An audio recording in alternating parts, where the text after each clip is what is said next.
morning on Hot Talk, KOAN. And now, Fagan and Biegel.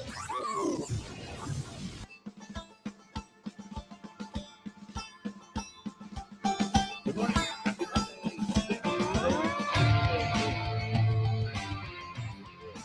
Yet another wonderful week here in the state of Alaska. Brian, oh, there we are. Hello. Holy smokes. I think I may have just blown out an eardrum on that one. Good morning, everybody. It is Fagan and Biegel. You're listening to KOAN, KVNT, 6:06 a.m. Happy Monday as we close in on Christmas. I am just getting on my video stream here. If you want to check out the video stream, I have video and audio stream at danefagan.us. And it's going to be me this week. We'll probably have some guest hosts come in with me during the rest of the week. But I'm looking forward to talking to you. 569-1080. 569-1080 is the number. Brian, I must tell you, it was difficult getting in the car and then getting through the door of the building. My head was a little bit big.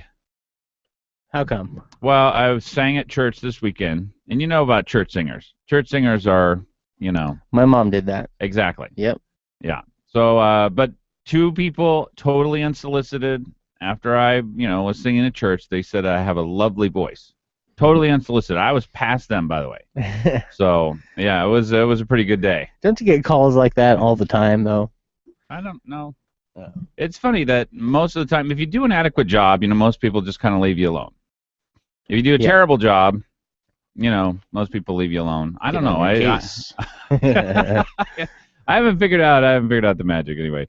Well, happy Monday, everybody. Lots to cover on the program today. Brian, if you want to keep an eye on what's going on down there in Sydney, apparently some Islamists have taken some of the regular folk hostage. Yeah, some of the hostages escaped.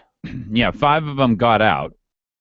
And this is a real hostage situation from real Islamists in a normal part of the world where people don't normally think, oh, gee, look, it's a person with a submachine gun telling everyone to stay put or you'll be shot. I remember hearing in the news recently that they're trying to attack people in America and Australia and London.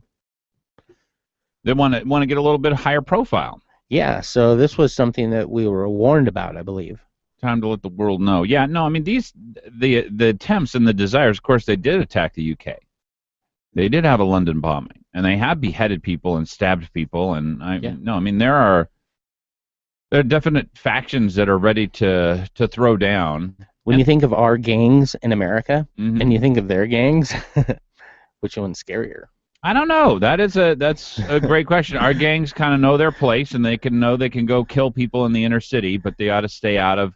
Well, they're not going to take on other governments or our own. Yeah. I mean, their gangs are a little out there. They're trying to fly under the radar. They want to run their drugs. They want to have prostitution rings and human trafficking and that kind of stuff. But it's different. You remember when the gangs decided that they would take on Diamond Center?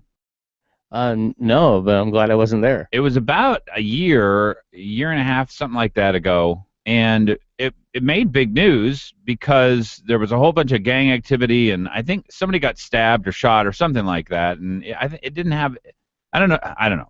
The thought was it was gang activity. The point was of the articles that nobody saw nothing. Yeah, that was sort of the sad thing is that you realize that no matter what part of town you're in, everybody wants they don't want to have anything to do basically with the justice system. Right. Which is kind of a tragedy. Well, like now they're protesting, police everywhere, which is insane. Well, I don't know what to make of the protests in some ways, and I think I do in other ways. Obviously, our society is getting a lot more violent. There are a lot fewer controls on things. Fewer people have respect for authority, either for the government, for the courts, certainly for the police. And, where they might have had a certain number of violent interactions with people in the past, those seem to be going up. I will say this: I I wouldn't have minded being a policeman, I don't think. You know, they're fairly well protected, and generally they're fairly safe. But there are judgment calls, and sometimes they make the right judgment call, which, you know, I think they made in Michael Brown's case. That guy he'd closed distance on the policeman. The policeman told him to stop. They'd had a scuffle. He'd hit the policeman twice in the head previous to that. His blood was all over the policeman's car, policeman's uniform, and ran away, then ran back toward the policeman, was shot. So that one, to me, was pretty clear. There's actually an interaction this weekend. Somebody wrote a piece that if you don't see a person's color, then you're part of the problem. Not, you know, there really is no way for me to win. How can I, you know, if we follow Martin Luther King, you know, it's not the color of a person's skin, it's the content of their character. Now this guy comes out and says, well, you have to see what's going wrong in, you know, in black areas. So what about Eric Garner and then that 12-year-old kid that was shot? That policeman is going to be brought up on homicide charges. The policeman that closed, got out of his car, and in a second and a half had shot a 12-year-old kid who had a pellet gun. Now, the kid was pointing the pellet gun at various people, but even the person who reported it said, I think it's a fake gun. That didn't get relayed to the policeman. Well, I thought it was weird how they pulled up like 2 feet away from him. They should have maybe pulled up a little further away and tried to assess the situation. Yeah, that's exactly what they should have done. They should have assessed the situation. He had not harmed anyone, you know, and there has to be an escalation process here. And I realized that, yeah, we want everybody to go home safe, but once you close within 2 feet of a person who has something that looks like a gun, there's only one outcome for that. That outcome is the guy with the gun's going to be dead. If it's a real gun, even though he hadn't shot anybody and the policeman, you know, pulled on him and he got the first shot off, at that point, somebody's going to die. Well, anybody who doesn't know that walking around, waving around a gun is going to draw the police and you could get shot. Yeah. Is, you know, uneducated. I agree. Yeah, it's total stupidity, but you can't drive up to within a foot and a half of the person and within a second and a half shoot them. Right. That's not a police action. And I guess that's the problem that I have in both Eric Garner's case and this case. Why was Eric Garner? Did we ever figure out why Eric Garner was going to be taken in? I mean, here's a guy who was selling cigarettes, supposedly illegally, even though, how do they know that? I mean, what if he bought the cigarette pack, paid the tax on the whole pack, and then was selling individual cigarettes out of it? Well, say you were down on 4th Avenue. Yeah. And you had your own little cart, and you were just selling T-shirts for $5. Yeah. But the city knows you're not authorized because you don't have a license. So it was a license. It was a licensing thing because you're not allowed to sell cigarettes without a license. I thought that you weren't allowed to sell cigarettes one at a time. Well, that was a part of it as well. What they claimed was that you weren't paying the tax, but if you bought the cigarettes and had already paid the taxes, which I think are $5.65 a pack, by the way, that's how much the taxes are. All right, we're on Fagan and Biegel, 569-1080, 614 a.m. Love to hear from you, 569-1080.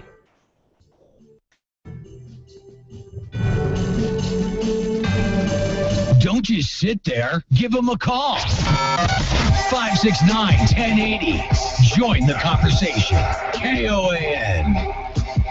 We all know Christmas shopping can be brutal, but I've learned that the easiest and best answer for gifts to friends and relatives outside is to handle it all with just one phone call. Yep, I send them New Segaya's Alaska Golden King Crab for Christmas, and I never have to worry because New Segaya sends only the freshest, meatiest jumbo king crab clusters. 5 pounds of Golden King crab delivered by UPS overnight delivery anywhere in the continental United States. And it's packaged by New Segaya's experts with dry ice and gel ice in a tight styrofoam box. It's guaranteed to arrive fresh and ready to eat any day you specify. The fantastic crab feast, the boxing, the shipping, and the delivery, New Segaya takes care of all of it for you for just $155. No standing in line, just one phone call, and you can send it to as many places as you wish. So look, if you want to do it the easy way, call New Segaya's Crab Central, 561-5173. 561-5173. Send them crab for Christmas from New Segaya.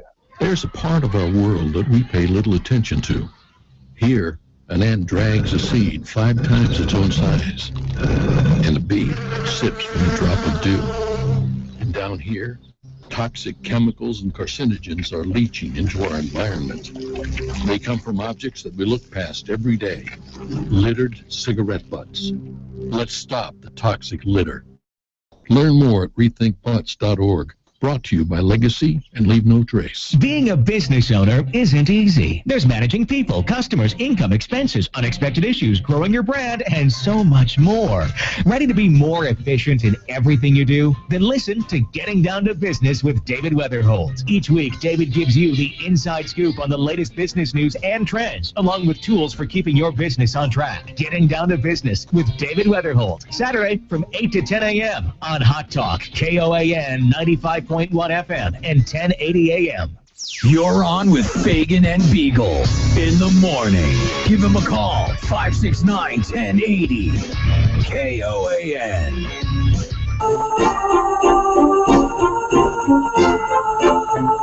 6:17 a.m. KOAN, KVNT. That's where you're listening to us. You can go to the TuneIn app and look up 1080 KOAN. Also, online at danfagan.us.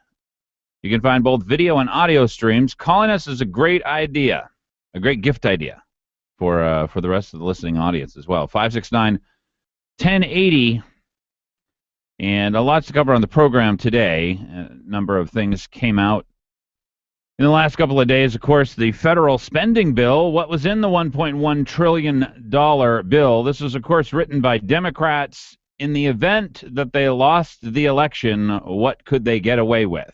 And that's kind of my read on it. They're like, okay, brothers, in the worst case scenario where we totally get shellacked, as it looks like we might, what is it that we would have to do in order to pass a budget to give good things here, good things there, whatever it is? One thing's clear, by the way, in this process. Don Young has the ear of John Boehner. John Boehner is the head of the House. Essentially, he's kind of the second most powerful guy in Washington. Harry Reid just says no all the time. But when Boehner and the president work things out, that's basically the game plan, right? That's what's going to happen. That's the situation. And it looks like Boehner and the president worked out this $1.1 trillion spending bill, but I will read you from amandacoin.com. And since she misspells my name, I'm going to misspell her name. It's C-O-I-N. Is that mean, by the way, Brian? Should I not hold that grudge? She constantly is misspelling my name. Anyway, I'll give that up. All right, C-O-I-N-E, amandacoin.com. She does about half of the reporting on politics in the entire state of Alaska. So you have all these multi-millionaire or multi-million-dollar news-gathering organizations, of which politics is probably 30% of all the news. So she does about 15% of all reporting in the entire state of Alaska, and about 90% of anything that's interesting. I mean, it's really shocking how central she is to politics in Alaska, but she has the pork list as read in by our good congressman, Don Young. So I'll give you some of that. What else was in the spending bill? The breakup of the Democrat Party is underway, and I want to cover that in detail. It's of the National Party, and it sort of mirrors kind of the breakup of the local party as well. The part that I have always thought was weak, that is going to probably break apart this time as well. Because when we have economic growth, there are two sides of the bread that get buttered for unions. Public side, there's plenty of money. Public sector unions, nobody's counting any dollars. Nobody's checking anything, right? It's just a big fest. You know, everybody gets to go to the buffet table, take whatever they want. And since they're doing okay, usually private sector unions don't get all that excited. You know, that essentially public sector unions basically have the run of the place. They're kind of in charge. So we're headed into, with these low oil prices, we're headed into a much different state of Alaska. and it's going to be much more dependent on private sector stuff. In other words, we have to get more jobs in the private sector because we can't afford bureaucrats. They just don't produce enough wealth. There's not enough benefit for us. You know, if you pay a bureaucrat, say $100,000, and I don't know whether that's high or low. At the state of Alaska, it's probably high. But let's say you pay a bureaucrat $100,000, and then they manage like $150,000 in welfare payments or whatever. Let's just say that that's the way that it works. Well, the $100,000 is extra because the welfare payments are not right. They essentially are wasted money in large cases too. Most of those people should be working. Most of those people should not be getting that much money as a welfare payment. It's just too excessive. They should be getting charity, and charity is much more modest. So most of that process is wasted, but as long as the money's all there and as long as the public sector unions are running things, well, that's all right. Now we got a problem. We don't have the money for the public sector anymore. As a necessary result of that, public sector unions are going to be losing a lot of their power. They're not going to lose their power in the media, but they're going to lose their power politically. So private sector unions are going to rise up, and here's the essence of the disagreement here. Public sector unions and left-wingers, they basically match up, and they say, well, we can't build a Kinnickarn Bridge. And I'm not saying we're going to get a Kinnickarn Bridge. We're not anymore. But this is just an example of how this has played out in the past. Now, private sector union members, you want to know what they thought of the Kinnickarn Bridge? They loved it. They couldn't get enough of this bridge. Are you kidding me? It would have meant thousands of union jobs. It would have meant massive expansion. They had to put power lines in and sewer lines in, water lines in. They'd had to put roads and streets and plotting and, I mean, all kinds of stuff. 3 new city sites would have grown up if we'd have built the Kinnickarn Bridge. They'd have built roads, bridges. It would have been an amazing infrastructure explosion. All private sector stuff. All private sector stuff. Now, when the Democrats or when the public sector unions run things along with the environmentalists, the private sector unions essentially have to shut up. They're not allowed to speak. So what I expect to happen is all of the things which benefit the public sector unions are actually going to have been preventing private sector unions from being healthy. And that explosion is what's going to go on here in the state of Alaska. Nationally, this is the debate that is going on as is given in various pieces today around the country.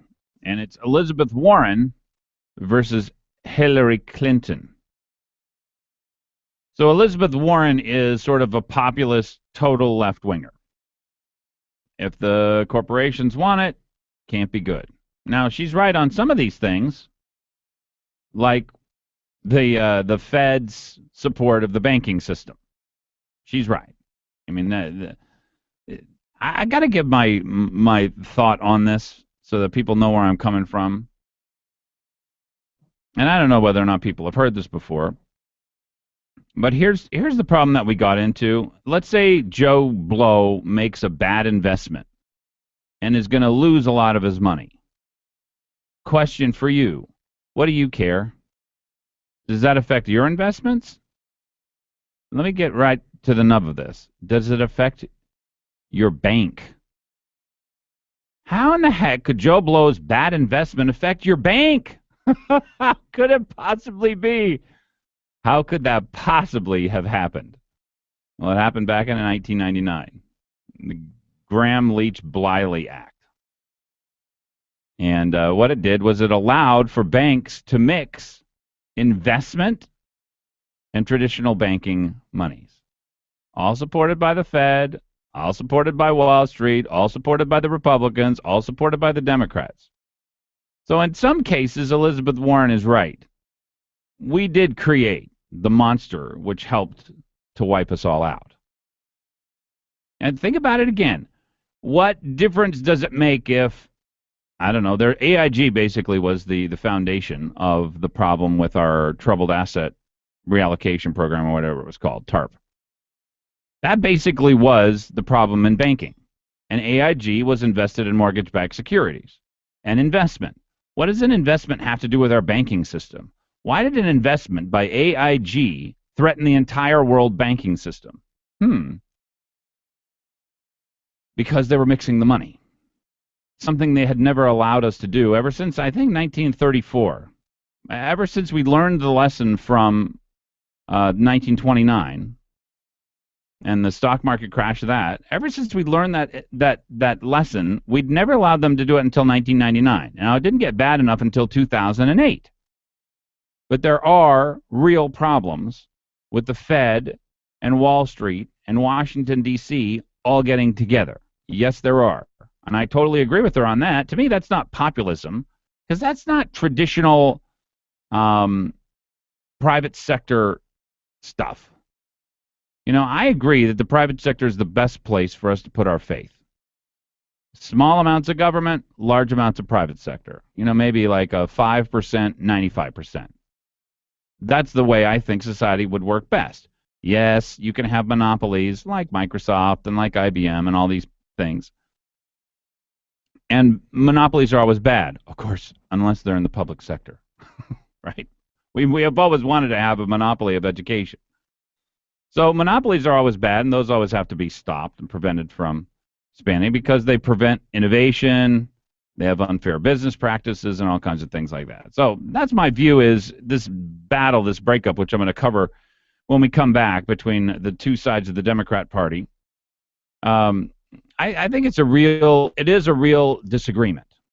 I don't think this is a fake one. I think it's an important one. But I also wanted to cover how easily the media, and I think this is a Washington Post article that I'm going to tell you about, how easily they dismiss the Tea Party and conservatives, Ted Cruz. They dismiss him in one sentence.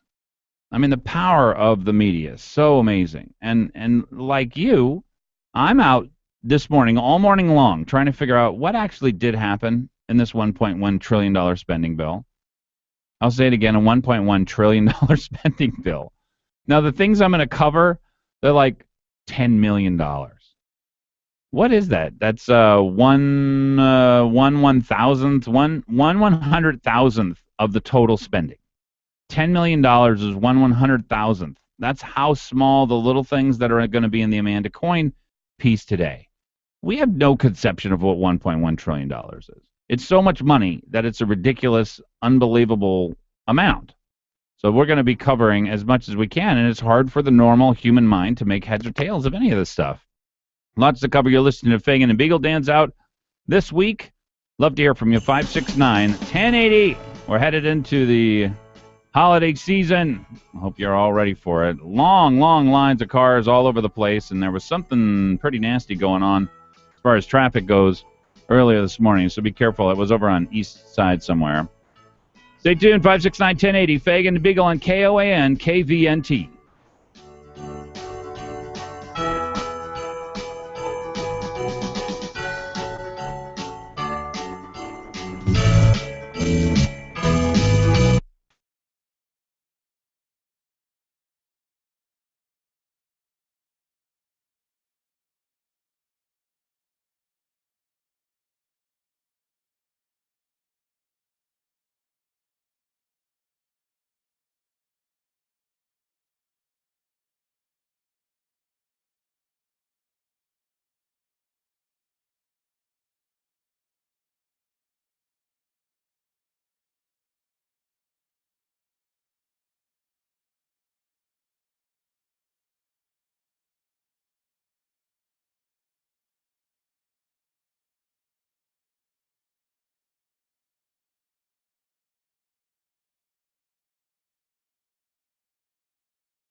along with a snow shower, high 33. Then a little snow at times in the evening, accumulating a coating to an inch, low tomorrow night 23. Hot talk, breaking news, and the latest weather. KOAN 95.1 FM and 1080 AM. Parking space 105A. To many, it's just 130 square feet of publicly allotted tarmac. Unless you own a 2014 Mercedes-Benz CLA. With its muscular, seductive look and distinctive diamond block grille, that parking space is transformed into a stage that showcases to others what groundbreaking style can be. And as you pull away, thanks to the turbocharged inline-4 engine, parking space 105A transforms again, this time into a launching pad. See the world differently. See it in a CLA from Mercedes-Benz, whose vehicles retain their value better than any other premium brand, according to ALG. Get the 2014 CLA 254matic starting at just $31,900. MSRP for a 2014 CLA 254 Matic excludes all options, taxes, title, registration, transportation charge, and dealer prep. Options, RAM availability, and actual dealer price may vary. Some equipment described as optional. See dealer for details. Mercedes-Benz of Anchorage. The best or nothing. We'll pay you to feel good. We'll pay you to look good. We'll pay you to get treated like the spectacular human being you are. Sound reasonable? When you join us at Allure Day Spa and Hair Design for any service, we give you loyalty reward points to use on any of our products. You get a massage, you feel great, and we give you points to use on products. You have a beauty day, hair, facial, nails. You look wow. And we give you points to spend on products. You come in for waxing, points for products. It's our way of saying thank you for being a client. If you've never been to Allure Day Spa, here's what you'll like. Allure was voted one of the top 5 salons in America, and it's for everyone. If you've never been to Allure, please come by and take a tour to see why people say, I should have stopped in sooner. Once you get to know us, we think you'll love us. Of course, you'll find us on the web, but more importantly, you can find Allure Day Spa and Hair Design downtown, corner of 5th and B. Trail Boss Solutions is an Alaskan-owned, nationally recognized top 500 construction and remodel firm. With our award-winning kitchen designs and remodels, Trail Boss Solutions is fully licensed, bonded, and insured, and has the experienced professionals to take your project from initial design through completion, on time and on budget. Please visit us on the web at trailboss-solutions.com or contact Trail Boss Solutions direct at 646-1403. Have you ever wondered what it would be like to never be asked, what would you like for Christmas? And even if you did get asked, you know you wouldn't get it. For most teen youth in the foster system, this is a sad reality. But this year, you can change all that. This holiday season, you can make a difference with Pump Up the Kids. Alaska Integrated Media and this station have once again teamed up with the Alaska Center for Families and the Office of Children's Services for the 5th annual Pump Up the Kids. Did you know that we have hundreds of foster care kids who are in need? Kids who won't have much of a Christmas unless you help. This year, make a holiday wish come true for a local teen youth foster child by adopting a wish list. Go to alaskaim.com and click on the Pump Up the Kids logo to register. We'll contact you and get you a wish list. Or simply make a donation. Glen Biegel, you have beautiful teeth. Why, thank you, Dan Fagan. That's because my family and I have gone to Dr. Dan Kiley for years. I get scared at the dentist. Dr. Kiley knows people like you are afraid, so he creates a relaxed atmosphere at his office. People actually like going to the dentist for Dr. Kiley. I know it's important to have good dental health. And you look better with good teeth. And Dr. Kiley offers cosmetic dentistry along with general care. Visit Dr. Dan Kiley at lakeotisdental.com. Call him at 562-9209. Hot Talk KOAN, man. You're on with Fagan and Biegel. 1080KOAN.com.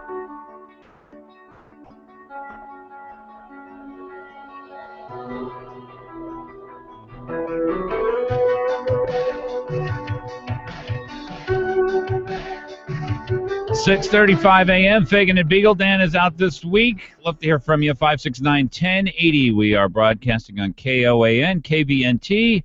We live stream at danfagan.us and the iTunes app, the TuneIn app. That's what it is. The TuneIn app. You can find a 1080 KOAN. Is that right? Yeah. Yep. That's the one we find works the best. There's several out there. KOAN and KVNT both have an app as well. but this one doesn't have a commercial or anything. Nice. What were you just playing there, by the way? I downloaded these Christmas bumper songs, and that one, let me see, what was it called? Sorry, I have to look it back up. Yeah, it was called Warm Greetings. I liked it. Yeah, there's some neat ones I'll be mixing in. Sounds good. Hope everybody's ready for the holiday season, the Christmas season. Merry Christmas to everybody out there, by the way, or Happy Advent if you're Catholic. So I haven't quite gotten to Christmas yet. I saw this great progressive of emails from a company. Hey, here's the date of our Christmas party. We're having it at this place. And then they have the next email. Well, because there's some people who don't like this, we're going to have a special table for them here. And then the people who didn't drink alcohol, somebody wanted their own table. So we're going to have a non-alcoholic table, but that would make you not anonymous anymore if you sit there. And then it kept getting down to where, okay, all these special interests that everybody needs their little thing, we're just canceling the whole darn thing. We're done. And that was the end of it. No party. No party. Merry Christmas. Merry Christmas. Actually, Happy Holidays. What do they call it? The Christmas tree has become the holiday bush. No, the festival, winter festival bush. You know, yesterday they had a full marathon of South Park Christmas. It's completely inappropriate, but it was hilarious. Oh, man. You know, human beings' funny bone is enormously large. I'd say it's like 50% of the makeup of most people. They just want to laugh. I mean, you got to laugh. Sure. Big part of life. You know, if you don't find yourself laughing every day, and by the way, if you can make your spouse laugh, and this is mostly for husbands, if wives are making their husbands laugh, that's just strange. Agreed?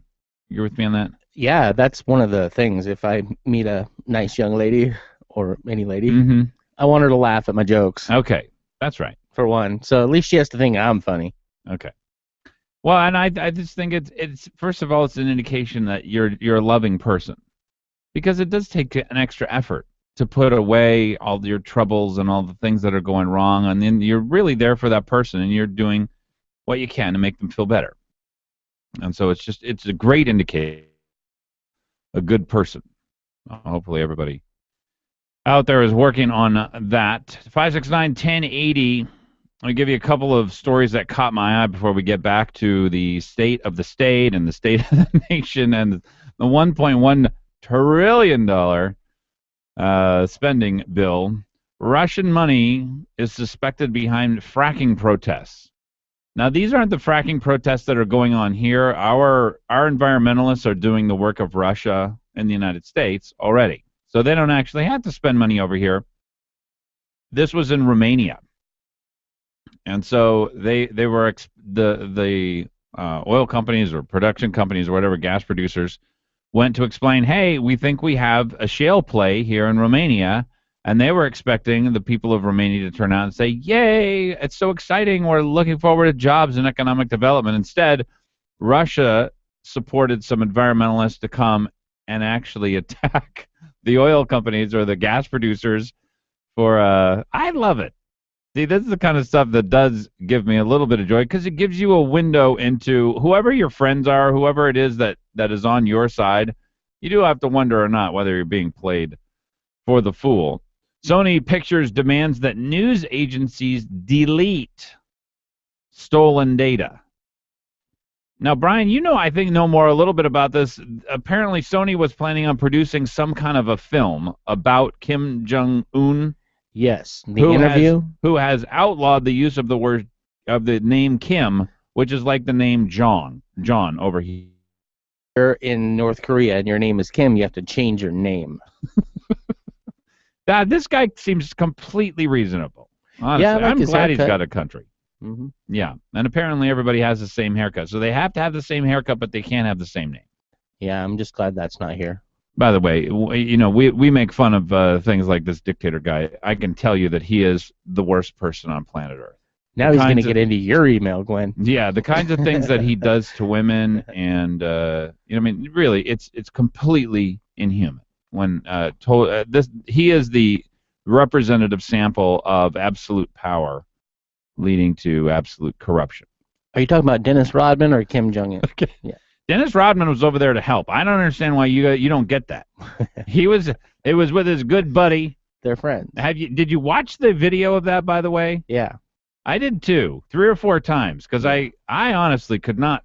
Was he on some kind of drugs? Because I know they have lots of illegal drugs over there. Well, Dennis has a history of alcohol and drugs, yeah. Okay. So you think that might have been part of it? Because I remember his teammates were like, hey, man, calm down. What are you doing? They were holding him back. Yeah, I've seen him act up. Yeah. Oh, it's frightening. I used to be a big follower of the Bulls back when he was part of that. Well, Jordan absolutely needed Pippen and Rodman. Mm-hmm. Without him, I mean, he'd have been good. Oh, yeah. But I don't think he'd have been a world beater. I mean, I don't know. I don't know how to make up, because the Bulls were terrible. They had a horrible team. They just had 3 or 4 people who could play. Yeah, they pulled it together. Yeah. I mean, that was impressive. I don't know that the world's ever seen one person pack as much weight, for the rest of the team on their back as Jordan, I guess. But he still needed a couple other guys. Yeah, I mean, you could always count on him, and wow. Just it's a bummer that's all over. Isn't it? Yeah. Yeah.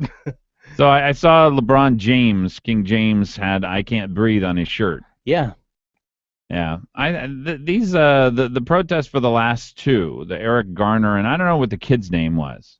The 12-year-old kid who got shot. Police pulled right up to him and just opened fire. I mean, basically, that was the... So now everybody's going to start carrying around toy guns? Is that what you think they are? I don't know. What's next? I don't know. I think... They raise their hands. They wear the shirts. They're going to carry around toy guns. Go ahead and try to shoot me. Well, hopefully they don't. Being let's a hope policeman is a hard enough job, but obviously the policemen there left themselves, and the guy has been charged with homicide. So the outcome of these 2 cases will be, there's no outcome for the Trayvon Martin case. Trayvon Martin attacked George Zimmerman, and that wasn't a police-involved thing anyway. But some guy this weekend wrote that up like it was some kind of issue of racism. Well, and we're looking at a sample of what actually is happening all across the nation. I mean, this is just the ones that make the news that are such a big deal. There's way more better examples out there. Oh, are there? That happen every day. Yeah. Well, that's the bad thing, is they focus in on one thing and they run a narrative. Yeah. Well, their narrative, at least this guy in the weekend, he wrote up something this weekend, which I took offense to, and I probably shouldn't, but I still did. But basically said, if you don't see a person's color of their skin, then you are the problem. So, because that's what's most important in life, is figuring out what person's color of their skin is. What about what they're wearing? Yeah. I don't know. I didn't like it, and I basically made the case that I thought this guy wasn't going to address racism, the real racist problems that we have, which is basically in our inner cities, fatherlessness, black-on-black crime. Those are the real problems. They're self-inflicted racism, the black community against the black community.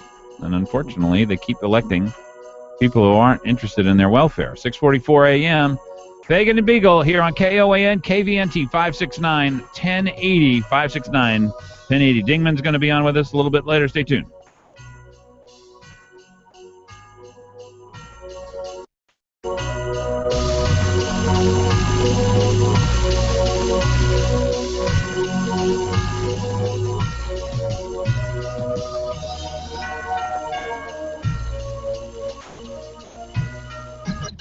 Fagan and Biegel on Hot Talk KOAN and online at 1080KOAN.com. After a hard day at work and then shopping for the holidays, the last thing you want to do is slave over a hot stove.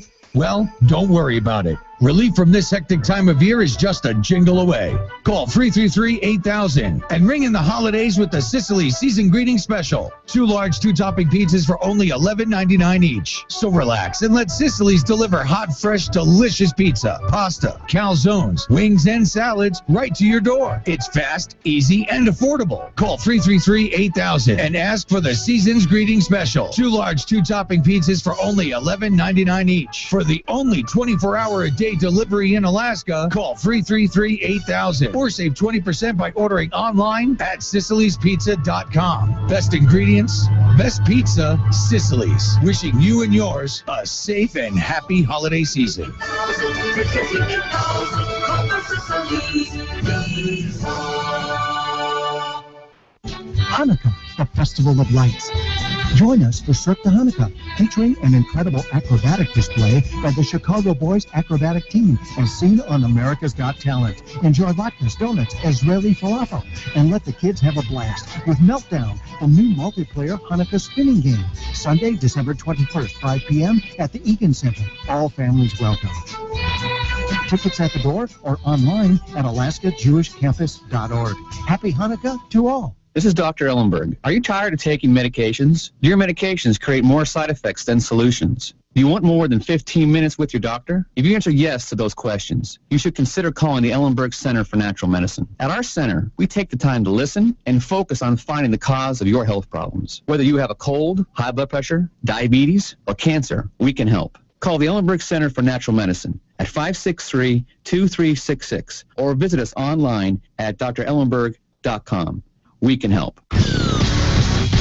You're on with Fagan and Biegel on Hot Talk KOAN and online at 1080KOAN.com.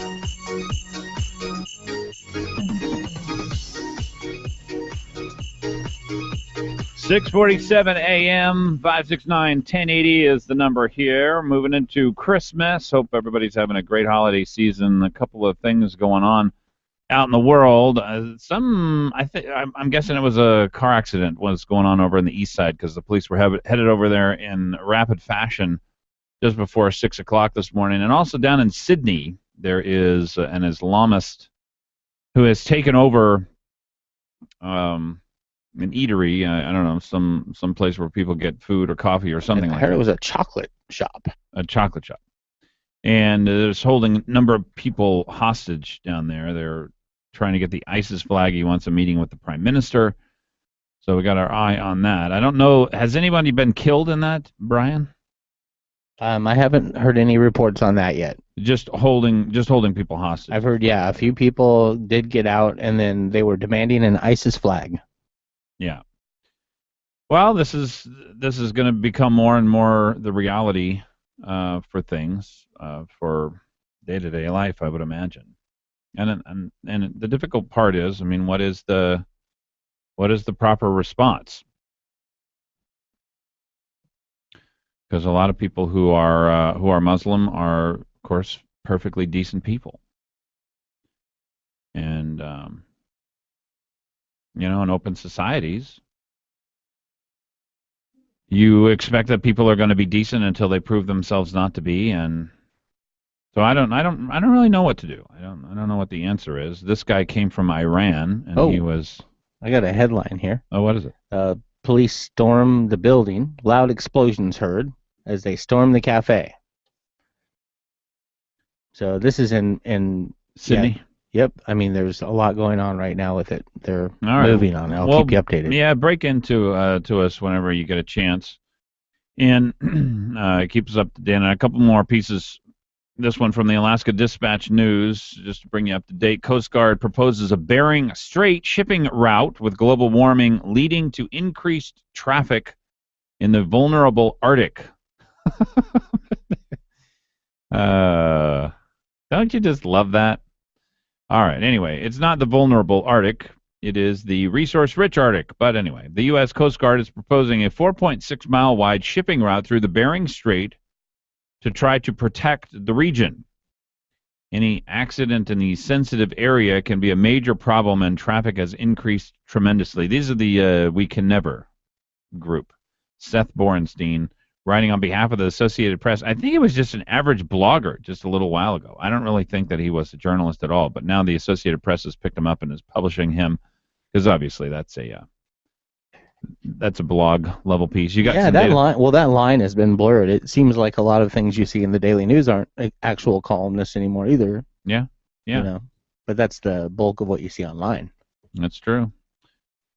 Just like talk radio. I mean, they're very similar to talk radio. Talk radio. Of course, in talk radio, you try to keep your credibility just as high as you can. You try not to bite on the first, apple that wanders by. But sometimes it's really difficult to separate fact from fiction, and frankly, in things like what caused the downfall in 2008, and how did we get where we are, and what about these banking regulations that Elizabeth Warren doesn't like, and what about the real breakup of the Democrats in the Senate? and across the country. These things take a lot of discernment. You have to read sources. You have to challenge yourself, and it's not all that easy to do. But I still think talk radio certainly has a much better record of accuracy than Seth Borenstein. They're thinking about banning marijuana. Not marijuana. They're thinking about banning marijuana dispensaries in the city of Anchorage, and so this is going to be the next area of battling. Amy Demboski has announced an ordinance that would ban dispensaries here in the city of Anchorage.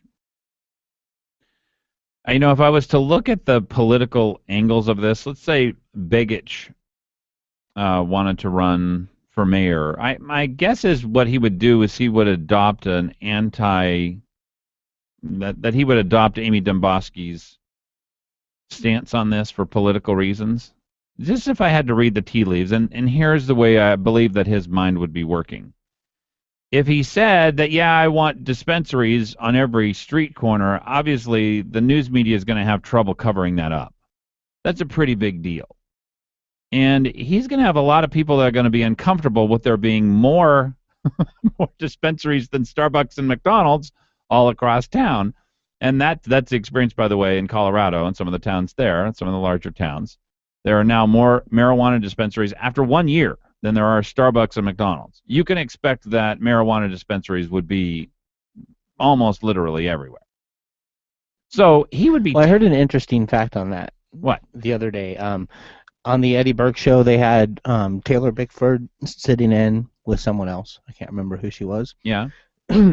And that actually came up, and what he had said, and I'm not sure if this is true or not, but that prior to marijuana becoming legal, there had been, it had already been legal for medical use.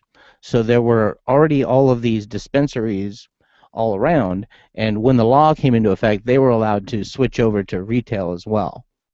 So it just created a quick boom, and maybe that's some of, So there still are more dispensaries but it just didn't happen in a brief period of time. It was from medical dispensaries. Right, they just switched over and became dispensaries. So it's not like 300 different people opened up a new one, New one automatic. It's not like McDonald's. Well, I would expect for there to be a lot. But I'm working through the political situation because they're thinking about outlawing medical marijuana dispensaries here in the city of Anchorage, which towns are allowed to do. It's perfect. It's part of the law. You would still be able to smoke it and own it and grow it and whatever else, transport it, sell it, but you have to sell it according to state law, which means they want their $50 tax, which is why a lot of libertarians actually were against this law. So anyway, if Biegel came out, and maybe he's not worried about Demboski at all, but I would think that this would be a very interesting thing to see Mark Biegel take the side that, yeah, we basically want as many marijuana dispensaries as we can get. I don't think he would do that. So that'd be my guess is he'll take Amy Demboski's side. Well, he would be able to look at the statistics for the voting and which parts of town voted which way, and he could go there and say whichever worked best. Yeah. Well, that's part of it. We got a huge question nationally as to what's going to go on. The Democrats, Krauthammer put it this way, sit back and enjoy the Democrat breakup. Essentially that he thinks that they're going to come apart at the seams. And I get the sense that that is going to happen. Elizabeth Warren has been asked by many people on the left to run against Hillary and give people an option. And I think the heart of the Democrat Party, and really the majority of the Democrat Party, is truly left-wing like Elizabeth Warren is. Now, she's right, by the way, on a couple of issues. It's like nobody's wrong on every issue. You know, I mean, across their entire platform, nobody's always wrong. And Elizabeth Warren, I think, is right on the one thing, which this is why it's so hard to fight against the news media, because they can highlight just one thing that makes it seem like they're telling the truth.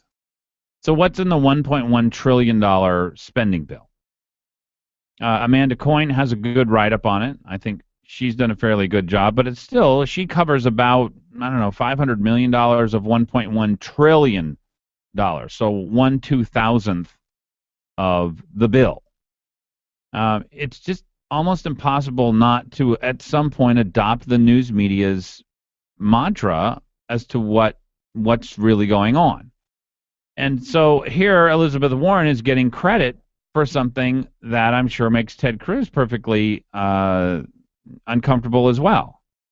But they dismiss Ted Cruz and they give Elizabeth Warren all the credit. So the basic part of this that almost derailed the spending bill wasn't the fact that it was a huge, massive bill or a massive waste of money or a massive support of various undeserveds, special interests across the country, as Amanda Coyne points out in her piece. But it was a problem with a banking provision that allowed for speculative, essentially the federal government was going to cover some parts of the speculative actions of banks.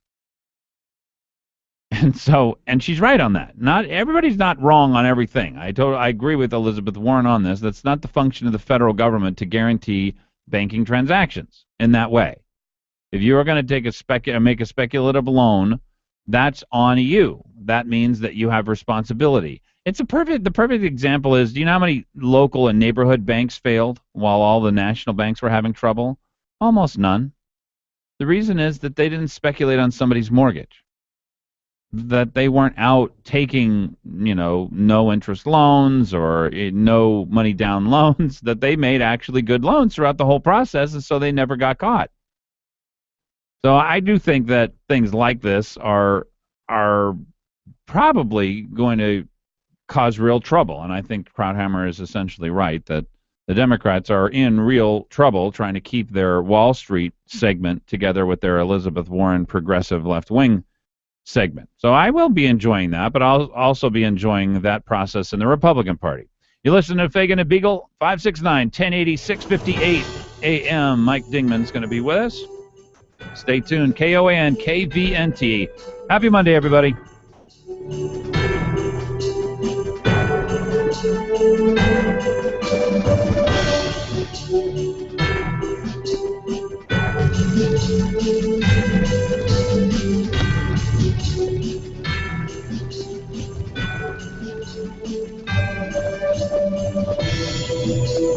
Here at the hospital, the focus is patient health. But as the administrator, my focus is patient information. Medical histories, lab results, millions of documents printed, scanned, and accessed. With intelligent EcoSys printers and powerful MFPs like the 45-page per minute Task Alpha 4551 CI, plus customized apps and services, Kyocera helps you manage the many documents that matter. At a hospital, every document is important. Learn more at kyoceradocumentsolutions.com/US.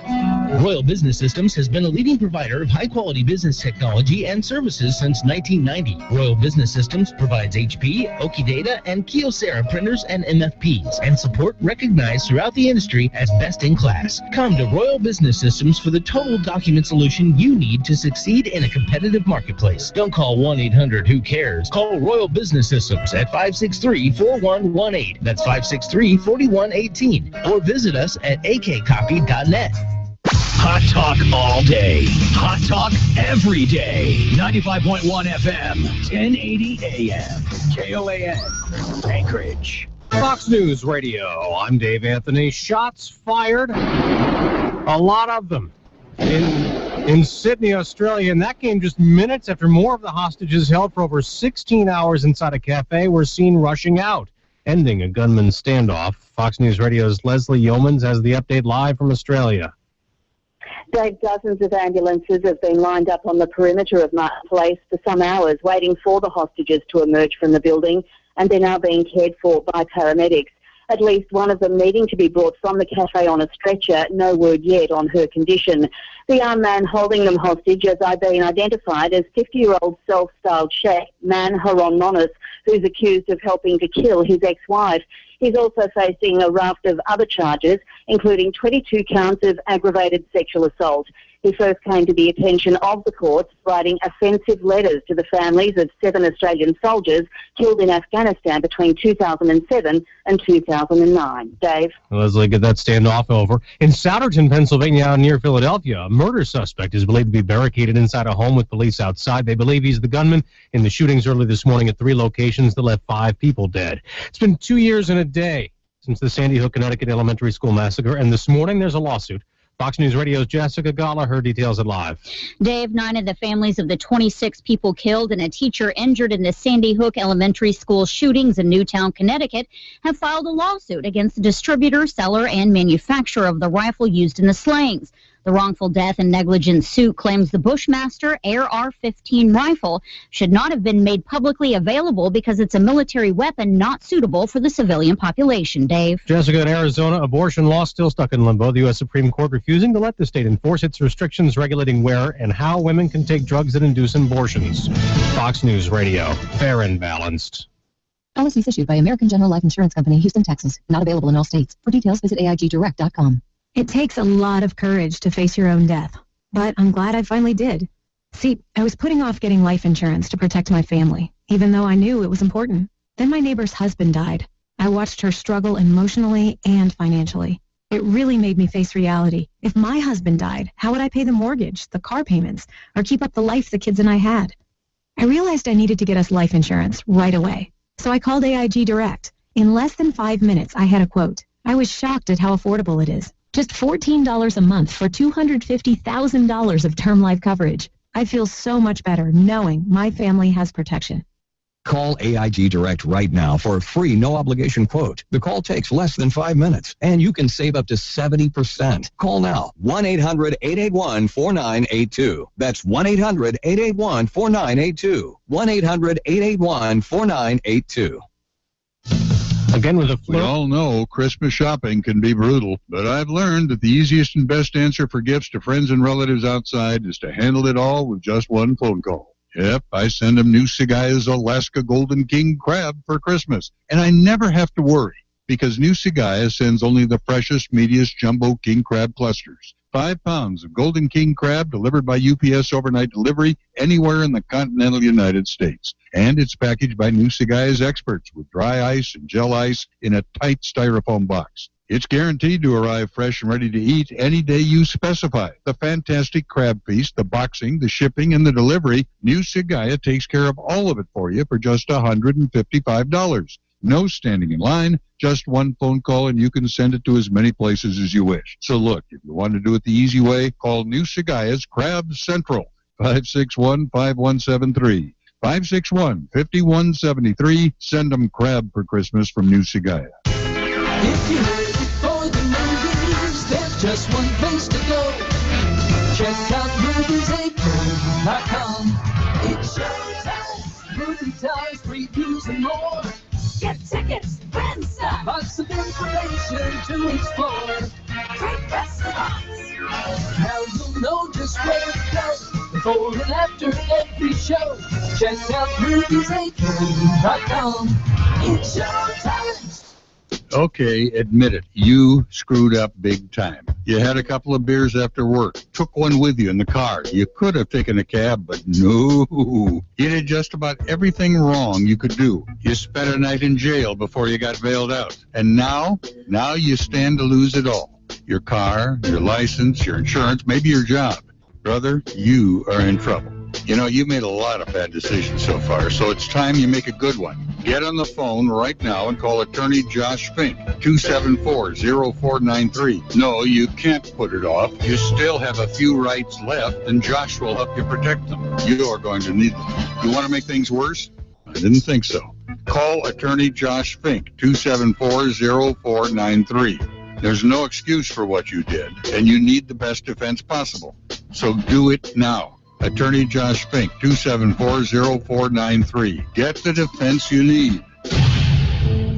Why is A&A The Shop Alaska's independent Subaru specialist? How is it they've been voted the best shop in Anchorage not once but 6 times? Well, it's pretty simple. They offer the best warranty in the business. If they work on your Subaru, you're going to get a 3-year, 36,000-mile warranty on both parts and labor. That's unheard of. A&A The Shop deals exclusively with Subarus, and they also offer $35 oil changes. All their technicians are ASE certified. Call A&A The Shop for an appointment. 562-3919 in Anchorage and 696-2096 in Eagle River.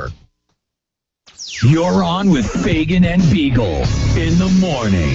Give them a call, 569-1080. KOAN.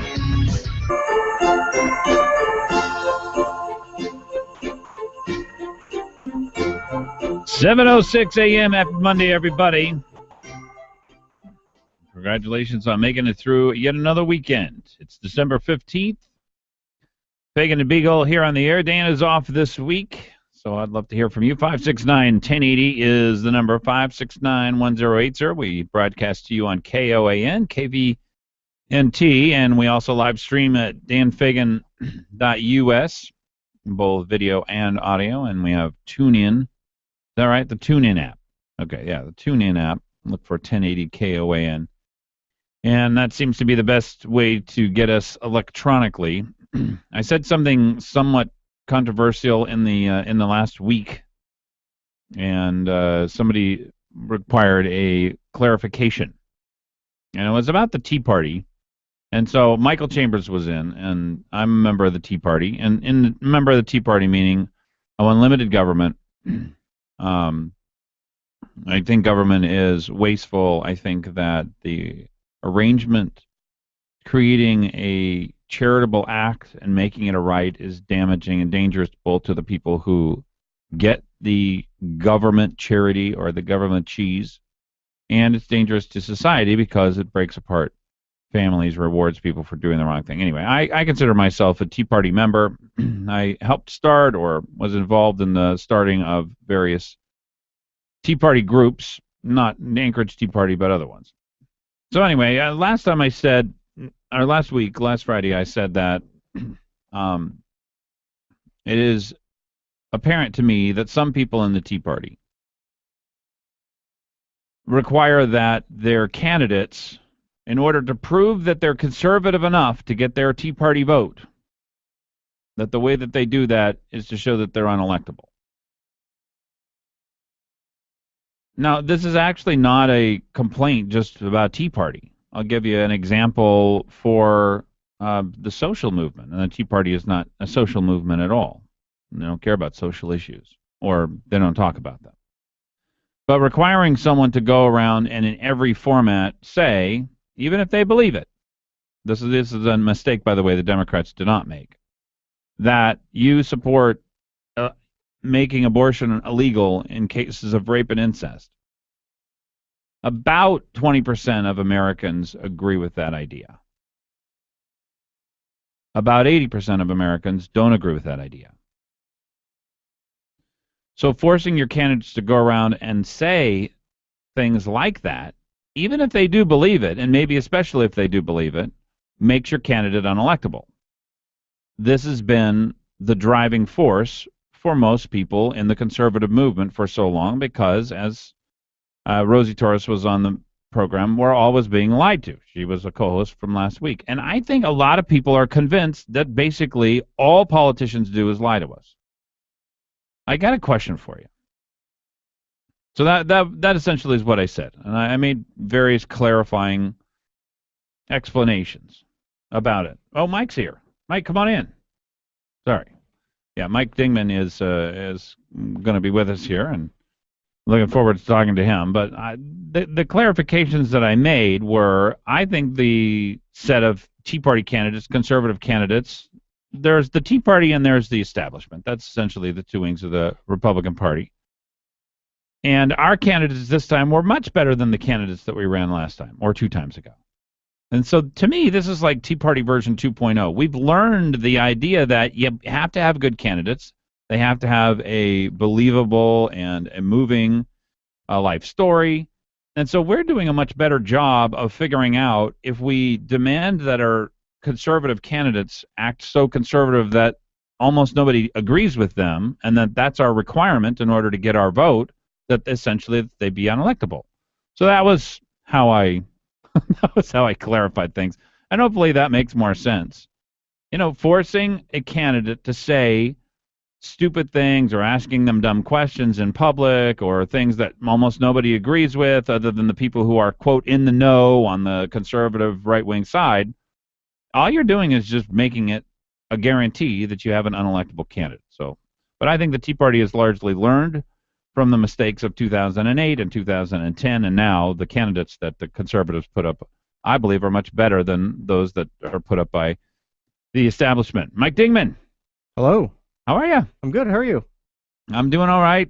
It's quite a different world we live in here in the state of Alaska with a new governor, new House and Senate, although the power there hasn't shifted, and much lower oil prices. I'm much really lower, yeah. Really getting going down to $60 a barrel. Well, actually, the theory is that they could bottom out at 45, and then they'll probably springboard back. The Scotiabank lady that I heard at the Resource Development Council, she talked about it. She thought this year we would be between 60 and 70, next year between 70 and 75, and then between 70 and 80 for the third year.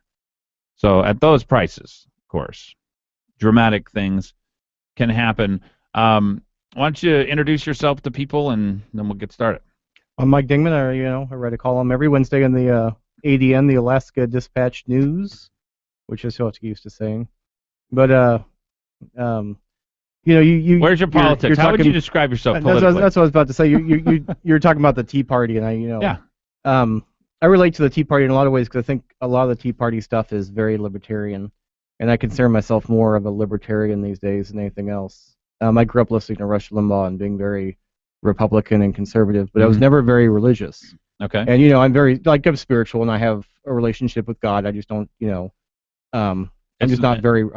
have never been into organized religion. Right. And so, the Republican Party kind of ran me off with, the kind of religious right wing, that stuff happened mostly in the 90s. Yeah. Is kind of where people got the bad taste in their mouth, and I think there's sort of reverberations of that now. Is there any candidate who you thought just didn't fit the bill for you in the state of Alaska politics that you said, well, this is a person who I don't think really has it? I mean, with Sean Parnell, because he's a pretty good example of somebody who is religious in and of himself, didn't really bring that too much into the office. But a good thing about Alaska politicians is that, and maybe it's a local thing, but Alaska is very small, and we know each other very well, and so these kind of, the games of politics and stuff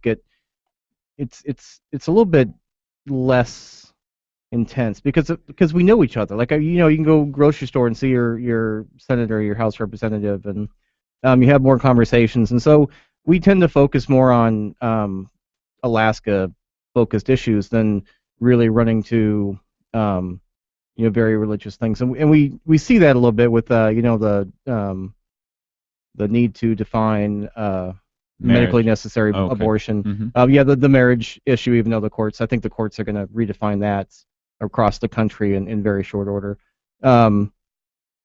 Stuff like that. So it's on the local level, we haven't really had those kind of arguments, and a lot of the, I've been so turned off by national politics that. Oh, really? Have you given up on national politics? Is there anybody who you do like? Well, we'll get that answer and more when we come back. Mike Dingman is in studio with us, writer for the Alaska Dispatch News. 569-1080. If you have any questions for him, love to hear from you. 7:14 a.m. Happy Monday.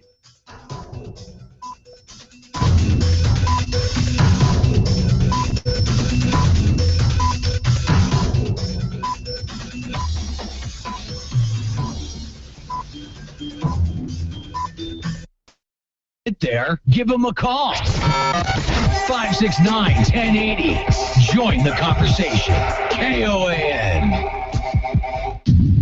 Best Split Firewood can deliver split firewood to your house today. And if you live in Anchorage, delivery is free.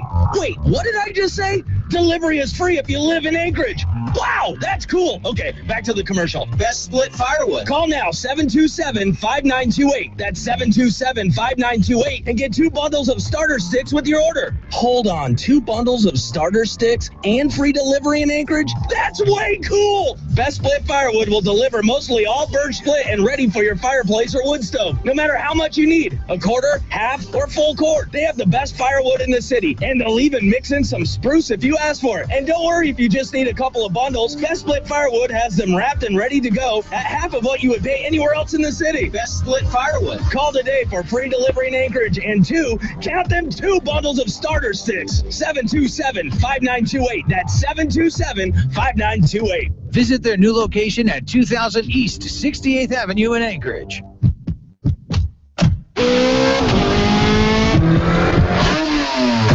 Shell V-Power Premium Gasoline removes an average of 60% of performance-robbing gunk on intake valves left by low-quality premium gasolines. And it starts with your very first tank. So when you fill up, car, engine, and performance come together to make your drive come alive. Choose Shell V-Power today. And learn how you can save big at the pump at fuelrewards.com.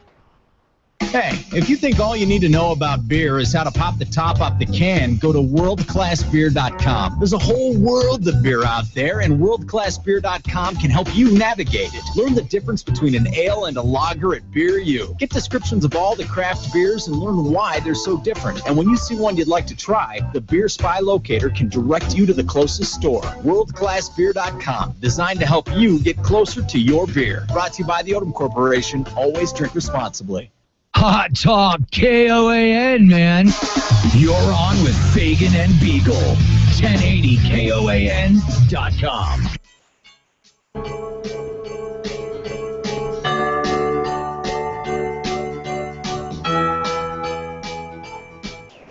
(7:17 a.m.) KOAN KVNT. And Mike Dingman is in studio with me. If you got questions for him, give us a call, 569-1080. Happy Monday, everybody. Are you all caught up on your holiday shopping? You know, I have a very small shopping list because I got like my parents and my brother and his family. And now, what does your brother want this year? And it's not that I'm trying to figure out what I'm supposed to get for anybody in my family or anything like that, but I just want to see what kind of research you've done. You know, he's a big Philadelphia Eagles fan, so I buy him a lot of football stuff every now and then. Or all right, does he get to go to games and things like that? Yeah, he's been down to the Lincoln Financial Field and done the whole tour and everything. Yeah. Oh man. So, now, what does it cost to go to games? Isn't it like $300 just to go nowadays? Yeah, I think the last time I used to go to, I'm a 49er fan, and so I'm in mourning after this last weekend. But well, what happened? I think you and your brother both are. We got beat pretty bad by the Seahawks and it ended our playoff dreams. You can't say that in Alaska. We probably there are people on their way here right now to get you. Let me quickly explain my dislike for the Seattle Seahawks.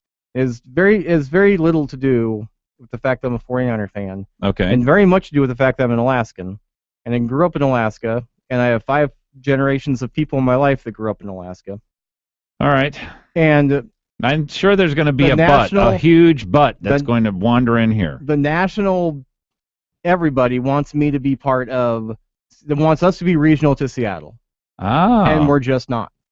We're thousands of miles away from Seattle. All right. I don't live in Seattle. I don't share Seattle's history. So you're bucking the trend. So why the 49ers? Seattle. What's the deal? When I was growing up, my best friend, his dad was from San Francisco and used to go watch games in Kezar Stadium. Your best friend's dad. Yeah, and so that's your tie. And so when I would hang out with him, we'd always watch the 49ers. And so I grew up watching the 49ers.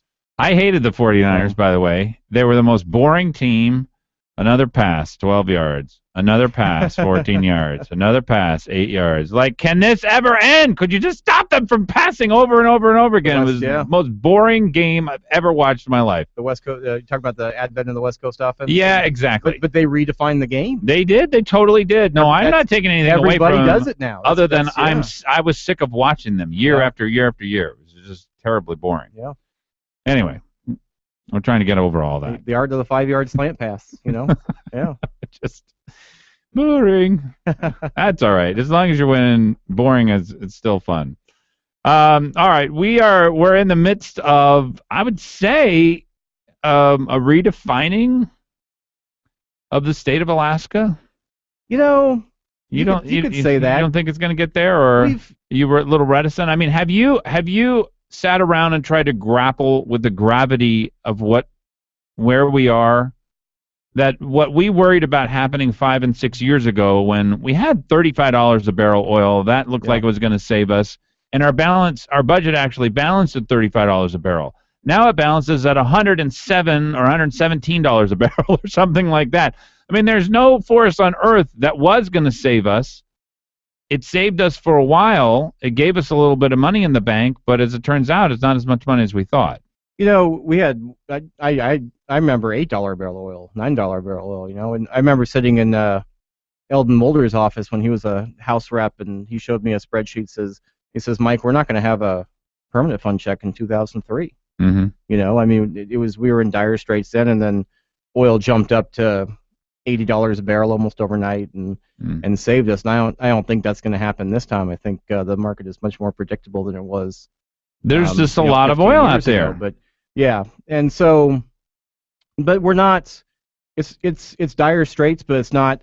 It's not an emergency because we do have some money in reserves. We do have the ability to cut, some things out of government and cut some budgets.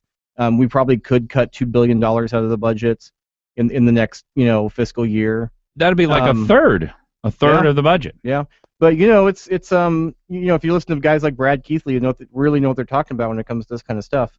It's about we're going to have to cut out of the budget, but you can fix some of that with the CBR and fudge it a little bit and get to a balanced budget. Sure. Well, now But you still have to keep cutting. Yeah. Well, I'm interested in knowing where it is that the cuts come from, because a lot of the money is matching money for Medicaid. Yeah. $1.4 billion goes to our K-12 education. About 750, 800 million, something around there, is the actual amount once you net out all the other payments that our university students make. That's how much goes to our university system. That was, by the way, my firewall. Once they started talking about the university system and cutting the budget there, that's when I knew things were actually getting pretty serious. Did you have a firewall like that? I mean, is there something that you saw as this is when they start talking about this, like maybe the permanent fund?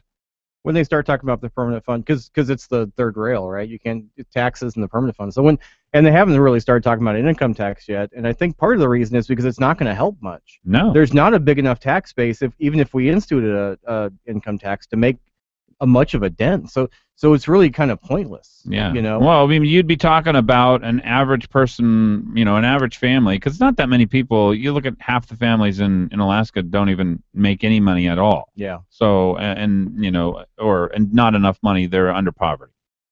So you're looking at a fairly small segment of the population. I think there's about a third of us that end up paying a state income tax, and they take from that third, you take the income tax, and it really comes out to a few million instead of the billions we need to make up. Yeah, that we need. Well, I consider it to be a game changer, really. And this is the rationalization of oil. There have been a lot of people who thought, we're at peak oil. And what the theory of peak oil was, if you've ever heard it, is that people thought we are running out of oil. Yeah. We're not running out of oil. We have so much oil all over the place, and we haven't even brought on huge fields like the Beaufort Sea or Chukchi or Anwar. I mean, Alaska, just in and of itself, has a massive improvement, a massive addition to make. Well, I want to get your thoughts on a few things. First of all, if you've heard about liquefied natural gas. Yeah, I know a little bit about the the LNG and then liquefied natural gas. And well, the prices apparently are kind of crashing. Yeah, and they're going down along with the oil price, and also a whole bunch of gas supply from Australia is also coming online. Plus, they're re-upping the nuclear power plants. South Korea essentially had said, okay, we are going to follow Japan's lead and walk away from nuclear. They're not doing that anymore, so they've started those up again. Anyway, I think in the process of all of this, Alaska's this teeny tiny little part, but there are much bigger waves that are sort of walking through the world. So I'd like to get your take, if I can, where we're headed as the state of Alaska, and you think I'm surprised, by the way, to hear you say you think we could cut a third of the state budget. I think that capital, we obviously could. We can't really zero that out, I guess. We can't zero cap. We talked about zero in capital budget. Remember when we were fighting over House Bill 116, which was the original SB 21, and the Senate kind of went home. Yeah. And they were talking about zeroing out. They're going to pass the operating budget and leave without a capital budget, which constitutionally they can do. And you can't really do it. I mean, you got to have some of these projects got to get done. You know. Well, there's matching money for schools and things like that. I mean. Yeah, I mean, that would be pretty interesting to see. Port expansion in Anchorage. Some of these projects, if you don't do them, it'll have a big impact on the economy. So it'll do less, more damage than good. So. Well, I think they're going to have to consider everything. But is your thought though that because Walker's asked for a 5% reduction in every department. By the way, before this year, if you'd have told any department I want a 5% cut, they'd have said that is absolutely impossible. Yeah. And you know when things become possible? When you have to do them. Yeah. And we did this before in the 90s. I don't know if you remember in the 90s when, Dave Donnelly was in the, Senate Finance Chair and we were hurting. Mm-hmm. This is $8 barrel oil time and they did a 5-year cutting plan. Yep. And they cut 70, 60, 50, 40, 30 million. And they cut quite a bit out of the state budget and we became sustainable again. Yeah. And then we struggled along for a little bit, and then oil saved us again, and we became rich for a little bit longer. About 10 years. Now we're hitting that point where we got to start cutting budget again. But you can do it. It's just about finding efficiencies and cutting out, things that redundant. You don't have to have. Getting rid of the not have to haves. I worry that like Medicaid is a huge part of our budget, and a lot of that stuff is matching money. Yeah. And that you really can't cut a good portion of that money. For the school funding, a lot of that's tied to these federal, I don't know what percentage of our budget the feds fund, but it's probably 7%, somewhere around there. Yeah. But they tell us essentially what we can and can't do, how many administrators we're going to have. I mean, and a lot of things. And law, with the formula, law tells us how much we have to spend on education pretty much every year anyway. It's not, there's not a lot you can cut there.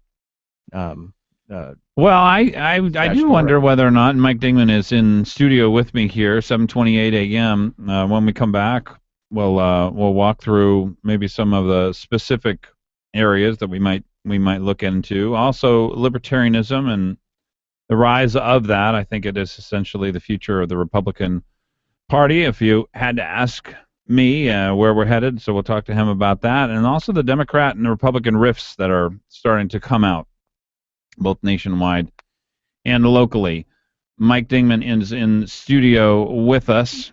It's Monday. Do we have an update, by the way, on the hostage situation? Is that all resolved, or is it still underway down in Sydney? The crisis is over as far as they did storm the place. They said 2 were wheeled out on stretchers. They didn't say if they were hostages or the terrorists, and that 5 to 7 more people were injured, escaped. Okay. Yeah, 3 injured, 2 dead, several escaped. It was a 16-hour standoff, and it was at a cafe, right? That's basically what it was, and a couple of really dangerous Iranian criminals who took everybody hostage. Sounds like that has resolved itself. We'll try and get a little more detail on who it was. Also, the marijuana initiative and whether or not it will be, or marijuana establishments will be illegal here in Anchorage. That too coming up. 7:29 a.m. Fagan and Biegel, 569-1080.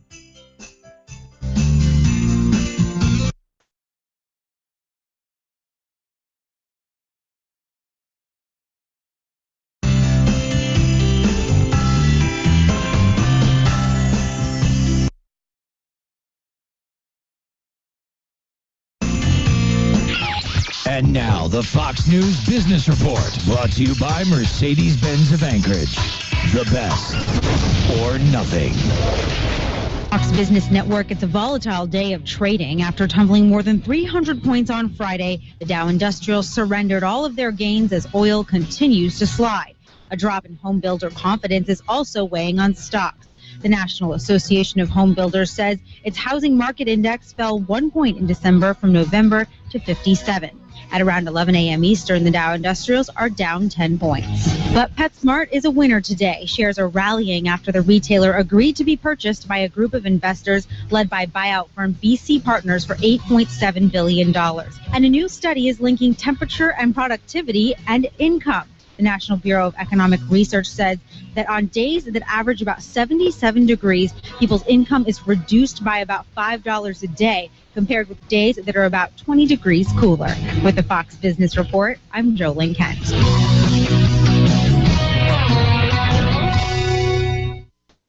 This holiday season, give the most eternal, unique gift of the year. Name a star after someone. I'm Rocky Moselle with International Star Registry. For $54 and a call to 800-282-3333 or visit starregistry.com, we'll name a star after anyone on your gift list. The star name will be recorded in book form in the U.S. Copyright Office, and we will send an incredible personalized gift package. Call the Star Registry, 800-282-3333 or visit starregistry.com for the gift that shines forever. With KOAN News, I'm Chuck White. Alaska State Police have made a pot bust in Wasilla. They were investigating a report of theft of power when they executed a search warrant and allegedly found a 44-year-old man who wasn't identified hiding behind 200 marijuana plants in various stages of growth. As Ann Kenda reports, the University of Alaska will go smoke-free in the new year. All campuses and UA-owned properties will go entirely smoke-free by December 1st, 2015. The delay for almost a year was granted in order to give people time to adjust to the change, or perhaps to quit smoking. The policy was approved by the Board of Regents and was supported by all three chancellors of the UA system. Finally, gas prices here are the second highest in the country after Hawaii in recent surveys, but analysts say prices are still much lower than they were at this time last year. At your Hot Talk News update, local weather is next. Today will be rather cloudy and windy with a little snow mixing with rain late in the day with little or no accumulation, high 35. Winds gradually subsiding tonight. It will be partly cloudy with a snow shower around, a low of 26. Breezy with considerable cloudiness tomorrow along with a snow shower, high 33. Then a little snow at times in the evening accumulating a coating to an inch, low tomorrow night 23. Hot Talk breaking news and the latest weather. KOAN 95.1 FM and 1080 AM. The highway, a strip of asphalt to carry you between points A and B. But in an all-new 2015 Mercedes-Benz GLA, there is no point B. Because when you're driving a GLA from Mercedes-Benz, you're not concerned with the destination, only the adventure. With off-road transmission mode and a sleek design, this SUV performs with confident style on any terrain. And no matter where your adventure takes you, the all-new GLA's sporty, expressive styling fits in, yet stands out, complementing the many sides of you. See your authorized Mercedes-Benz dealer today and see the world differently in a GLA 250 4MATIC, starting at $33,300. MSRP for a 2015 GLA 250 4MATIC excludes all options, taxes, title, registration, transportation charge, and dealer prep. Options, model availability, and actual dealer price may vary. See dealer for details. Mercedes-Benz of Anchorage. The best or nothing. You know, after a hard day at work and then shopping for the holidays, the last thing you want to do is slave over a hot stove. Well, don't worry about it. Relief from this hectic time of year is just a jingle away.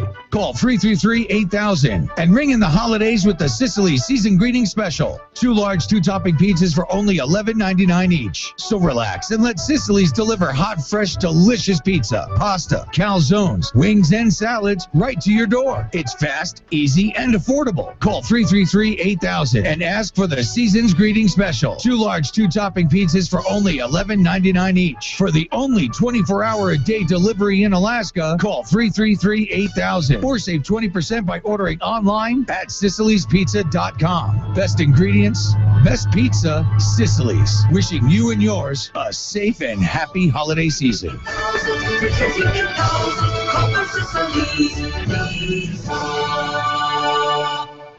Glen Biegel, you have beautiful teeth. Why, thank you, Dan Fagan. That's because my family and I have gone to Dr. Dan Kiley for years. I get scared at the dentist. Dr. Kiley knows people like you are afraid, so he creates a relaxed atmosphere at his office. People actually like going to the dentist for Dr. Kiley. I know it's important to have good dental health. And you look better with good teeth. And Dr. Kiley offers cosmetic dentistry along with general care. Visit Dr. Dan Kiley at lakeotisdental.com. Call him at 562-9209.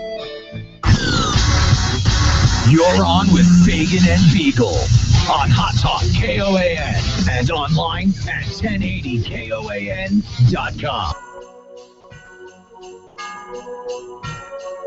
7:35 a.m. KOAN, KVNT, Fagan and Biegel on the air. Love to hear from you, 569-1080, and you can also watch us stream live, both video and audio, at danfagan.us. And our TuneIn app is the best way to listen to us electronically. In studio with me, Mike Dingman, and he is a writer for the Alaska Dispatch News. Every week he does a Wednesday article. How did you pick Wednesday, by the way? They picked it for me. Oh, they did? Yeah. I thought there might be some brilliance. Like, well, Monday I'm just too tired. Tuesday I'm sort of getting back on the horse and I can write the article. And then by Wednesday I've got my whole act together. No, nothing like that? No, nothing like that, yeah. Okay. You wrote about a couple of things which are hot off the presses, and I do think you've got a great sense of the pulse of Alaska and talk about things people care about. First one was about Ferguson. And if you were to wrap Ferguson up in a nutshell, this is the killing of Michael Brown by a police officer. What would you give us a couple of different views of yours? Maybe a view from the minority community, the view from the police side, and just a general overview of what here's the overriding issue is that there's a distrust between the African American community and the police. Is it justified? Partially, probably. Okay, so partially. Yeah, I mean, well, nothing's absolute. And what would be, in your mind, sort of the strongest evidence that the police have a problem with the minority community in Ferguson? And is this nationwide, or is it just in Ferguson? I think it's nationwide, and I don't think that's necessarily always overt. I think if you talk to African American people in any community, you'll find out that they feel like they're being watched more closely. They don't get the breaks that a white person might get, and in a lot of ways you see it come true. Yeah. And I have. Oh, women get fewer traffic tickets than men too. Yeah. And I've noticed if I'm hanging out with a friend of mine that's a black guy instead of a white guy, I can see it. Like I can see the being watched a little bit closer. I've seen it in my own life, and so I know it exists. Mm-hmm. And is it racism, or is it a recognition of the fatherlessness and violent nature, essentially, of the black community in so many places? And how do you differentiate between those two things? I don't think it's necessary to differentiate between those two things. I think what we need to do is come together as a community and discuss it and find out why it exists and how to start looking at people as people rather than. Well, if it existed because fatherlessness makes violent sons, then what's the answer? Because, I mean, honestly, that is the cause. Yeah. You go out and look at the statistics on fatherlessness, you're 20 times more likely to be imprisoned if you don't have a father. It's not that complicated.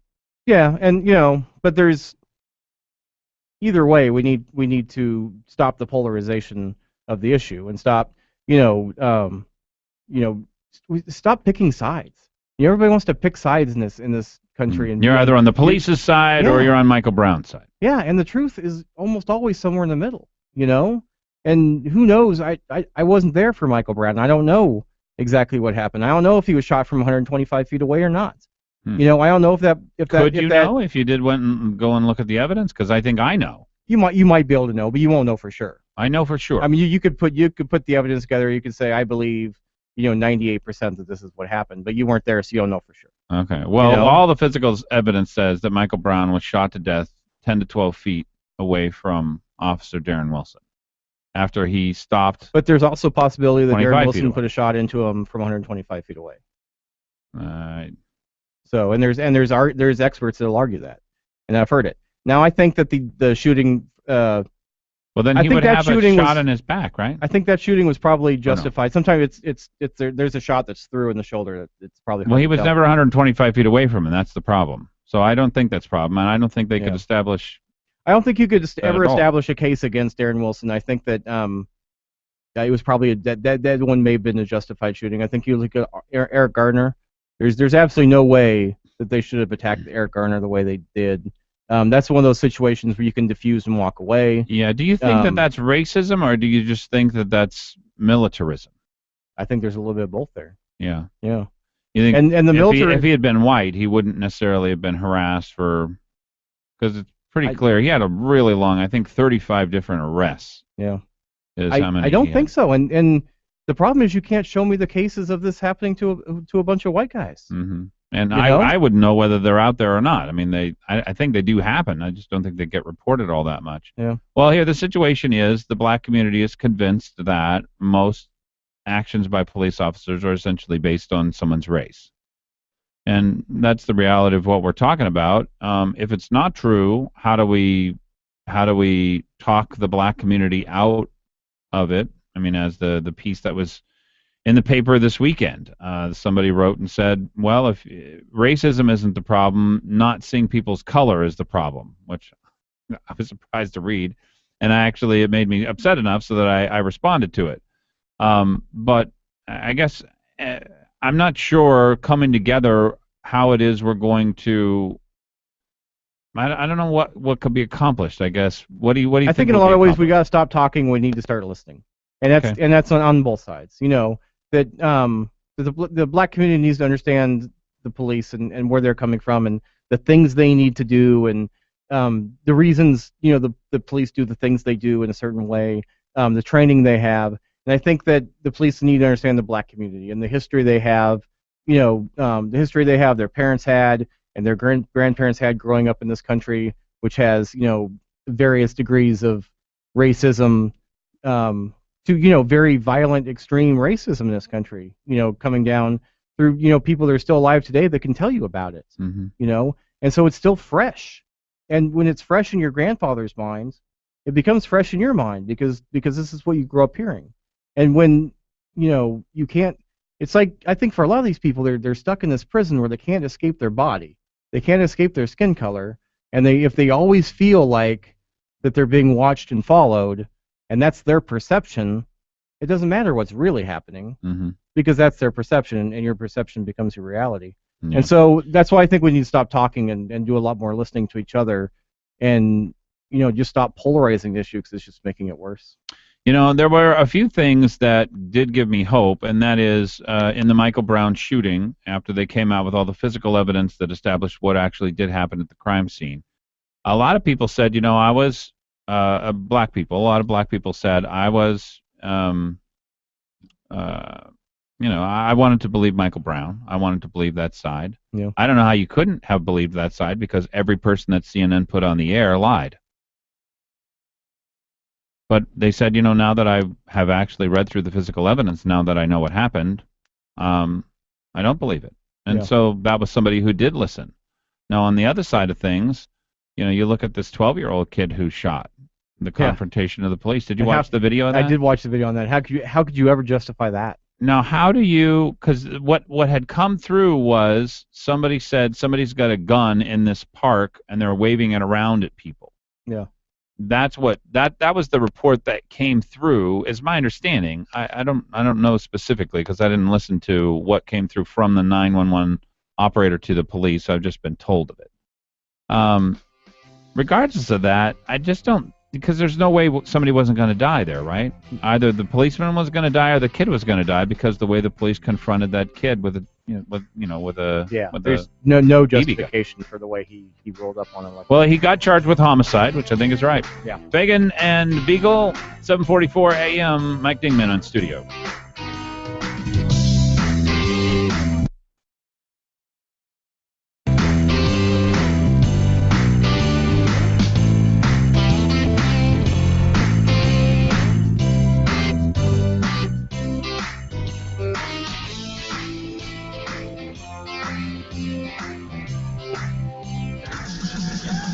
You're on with Fagan and Biegel.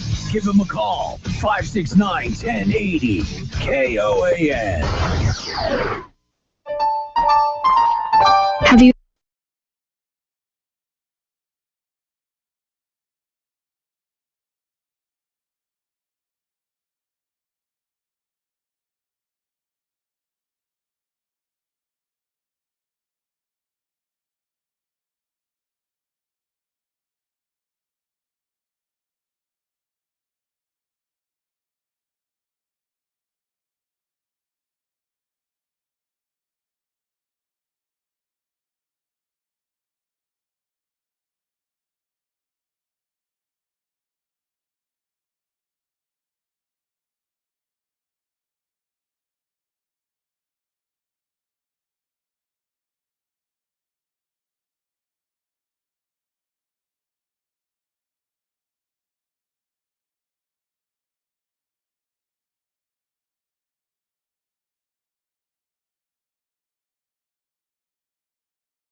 From initial design through completion, on time and on budget. Please visit us on the web at trailboss-solutions.com or contact Trailboss Solutions Direct at 646-1403. And now, another great hit from Flo. Discounts from Progressive are good. Why is a strike bad in baseball if it's good in bowling?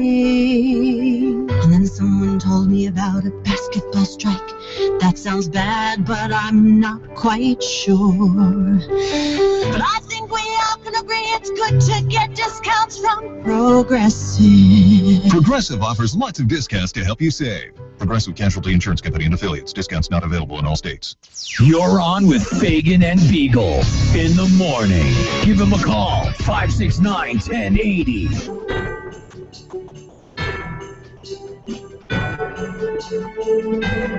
7:47 a.m. Happy Monday, everybody. It is December 15th. We're moving right up to Christmas. Mike Dingman in studio with me. You're listening to Fagan and Biegel on KOAN and KVNT. You can also find us streaming live at danfagan.us, and the TuneIn app is the best way to listen to us electronically if you are so inclined. Mike Dingman has written a couple of different stories here recently, the one about Ferguson. Anything you wanted to tie up on that before we get to nonpartisan elections? No, and I just think the biggest thing is we need to start listening and stop polarizing the issues and start really trying to understand each other. And it's in everything in life. You know, start listening to your neighbor, stop judging your neighbor and blaming your neighbor, and try to come together and learn more about the people that are different than you. That's well, the lesson. In the end, it's being a policeman is a difficult job in a violent place. But if you look at the Eric Garner situation, that was not a violent situation until the policeman made it so. Yep. And as you look at the kid, the 12-year-old who was shot with a pellet gun, was he doing stupid things? Yeah. Did the policeman's interaction with him guarantee somebody was going to die, and it was likely going to be that 12-year-old kid? Yeah, they did. Yeah. And he was charged with homicide. And that's good. And I look forward to his conviction too, because that's there's no justification. Yeah, they left no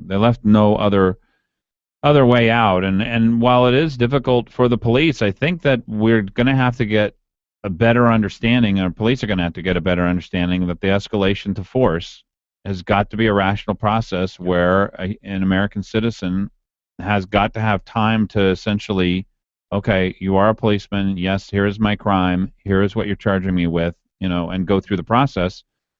I don't know. And what they'll say is, well, you're going to put policemen at risk. I'm sorry.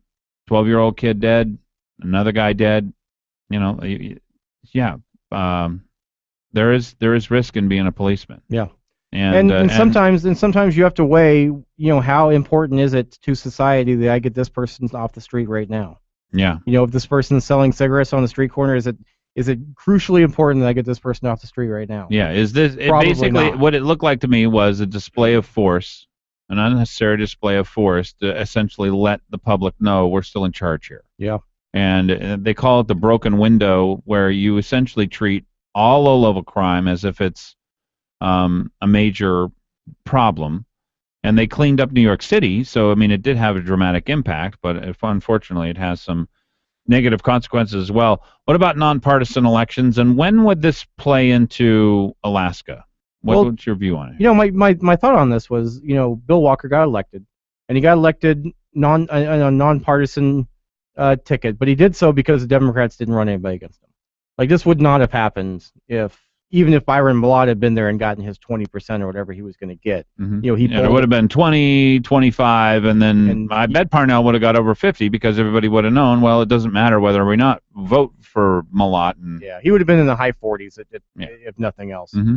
And but what if we did it like we do with the mayor's race? What if we elected the governor and lieutenant governor on a nonpartisan basis, and that way we can get, instead of 2 candidates in there, 5 or 6 like we do with Anchorage elections? Well, would it be a 50% plus 1, or would it be a 45% like Biegel wanted to do? I like a 50% plus 1, or you go to a 2-person runoff. I don't know why anyone would say in the end, as long as we're going to get a majority vote that establishes who it is society wants to lead the state and the executive, I don't know why it's even controversial. So what would the changes in the process be? Anybody could run for governor who wants to. Anybody could run for governor who wants to. You know, but there's no parties qualifies. Anymore. There's the parties will always exist because we can't get rid of parties, obviously. But there's no partisan election. So there's no partisan primary. Yeah, there's no primary. You do a general election, and if there's not a 50% plus 1 vote, then you go to a runoff a month later, just like we do with the Anchorage election, except it's 45%. What about the multiple voting? What's that called? Where you can vote for 3 different people as my top choice. If they're not the winner, then this is my next choice. If they're not the winner, then this is my next choice. I kind of like that, but I think it's very confusing for a lot of people. You don't think that we'd figure it out? Well, maybe we would need to do it on a smaller. Eventually, there would be a big learning curve, and I think it would take a lot of education to get people up to speed on how to vote. And you'd have a lot of problem with election workers trying to explain to people how to vote, which is kind of out of their scope. Mm-hmm. And especially in that way, because then you're. What if you did it this way? What if you had, before you could go to the election worker, you had to pass I'm going to watch a 2-minute video presentation, and then you had to pass like a 3-question test, and then if you failed that, you could still go talk to somebody. But everybody would know, okay, you're the person who failed the 3-question test for the 2-minute video that you just watched. I don't think I'm going to be the guy that supports having to pass a test in order to vote. No, you could still vote. You just would have to go to the table, and then they would have to take you aside and explain it to you. You know what I mean? In other words, I think there are ways around this. I think that process is actually not a bad one. They use it, in a lot of like regional board elections for utilities and stuff like that. It actually works very well for a lot of places. But I kind of like the way we elect the mayor in Anchorage, and I kind of like the way we have the assembly in Anchorage. And so the way we elect the mayor in Anchorage, if people are unaware, there are several conservative candidates who run against one liberal candidate, and we see whether or not the liberal candidate can get 45% of the vote. If the liberal candidate fails to get 45% of the vote, then they lose the runoff. Well, that's essentially the way we do it. But that's because the liberal candidates talk to each other a little bit better, that's I think, right. than the conservative candidates. And They're much they more, decide who's going to run. Do you agree that people on the left essentially agree on everything, that L.V. Gray Jackson and Paul Honeman and Dick Cheney, that there's nothing of any significance that they disagree on? I wouldn't. Because I would love to know and I'm not going to be able to defend that. Well, L.V. Gray Jackson may not be as pro-gun as Dick Cheney claims to be. Yeah, I mean, you got Patrick Flynn, who's kind of he's a left-leaning guy, but he's kind of middle of the road. He's got some pro-business ideas that L.V. Gray Jackson probably doesn't have. Like what? I mean, do we know any specifics? Because I've always challenged everybody every time the news media labels Pat Flynn a moderate. Yeah. Tell me where he and L.V. Gray Jackson disagree, because I actually would like to know. Well, and off the top of my head, I couldn't. Well, and I don't. My guess is if they did, what they would say is, well, of course we agree on things. Yeah. And it's all going to be a matter of semantics. That's all it's going to be. That I don't believe that they honestly do disagree on anything. Look, I heard Pat Flynn say that we would never get a Kinnick Arm Bridge. That's just a guy on the left. I mean, he's bought into the environmentalist movement, the central planners movement. He doesn't care about kids at that point because nobody can afford to live here. I mean, once you've bought into something that major, that big of a deal, you are not going to be able to disagree on L.B. Gray Jackson on any significant issue because that is such a centerpiece of leftism, keeping humanity, infringed on, keeping humanity small and allowing the wide open spaces to be out there.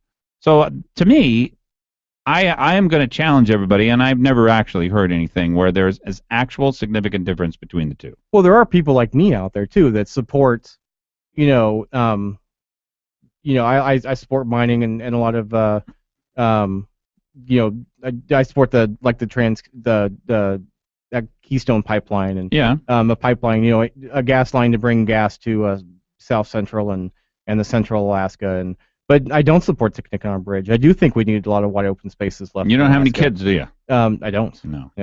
And but there's guys like me out there that have ideas on both sides, and can have conversations. But you're not in office.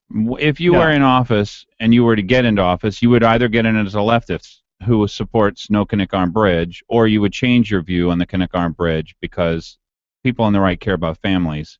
Well, I could and be development. Well, see, and I could be okay with the Knickerbocker. I could be okay with the Knickerbocker Bridge as long as it doesn't plow through Government Hill. It's not the other side that I'm worried about. Government Hill is like 100 people. It's the and then they get all their houses back after. So in other words, no, the Government Hill is never the same after you run a major highway through it. It's the oldest community in Anchorage, and you're going to plow a highway right through people's houses. Yeah, and it never. So for 100 people, we same. write off the whole next generation and their ability to buy a house. No, you just redo how you're going to run the bridge, because the bridge can run right over the port and not right through the oldest. Oh, like a raised. Yeah, and these plans existed. There was like 6 or 7 different plans, and they threw out everything that didn't run the highway right through Government Hill. Well, look, I don't mind talking about that. I would like to know what the costs are on that. My guess is they probably saved $100 million, and so that's the way that they decided to do it. Yeah, but we've probably spent $600 million doing studies for the last 10 years. 45 million, on a bridge that'll probably never be built. Yeah, the environmentalists got us to waste 4 or 5 years doing study after study after study. And this could have been built into the port expansion that we're doing right now, which also probably could have saved us money, and we probably could have saved a couple $100 million on the port project that's been the biggest boondoggle. Well, those are all great ideas. I mean, those are kind of things that had we been able to talk about. Is Dave still on the phone here? Hey, Dave, welcome to KOA and KVNT. Oh, we did lose him. Sorry about that. Dave, we got into discussion here. Hopefully you call back. Dave's got some, that was David Neeson. He's got some thoughts on the Department of Revenue's report. This is the one statistic I saw on it, by the way. We get more from tobacco taxes in the state of Alaska than we get from fishing and mining. Yeah, I heard that the other day, and then I listened to the same people tell me that we're not going to make, there's no way we can possibly make a penny on marijuana. How can that be true? Wait. What does marijuana have to do with... It's the same idea. You tax tobacco just the same way you're going to tax marijuana. Yeah, but so if tobacco's bringing in that much money, then marijuana by 2020 is going to bring in $20 million, just like they say. People can't have their own tobacco field, but they can't have their own marijuana plant. They haven't gotten a whole bunch of money down in Colorado. You know that? It depends on who you ask. All right, I got to let you go, Mike Dingman. Thanks so much. Thanks for having being on with us. And we'll have Joe Biegel will be with us from North Rim Bank. Stay tuned.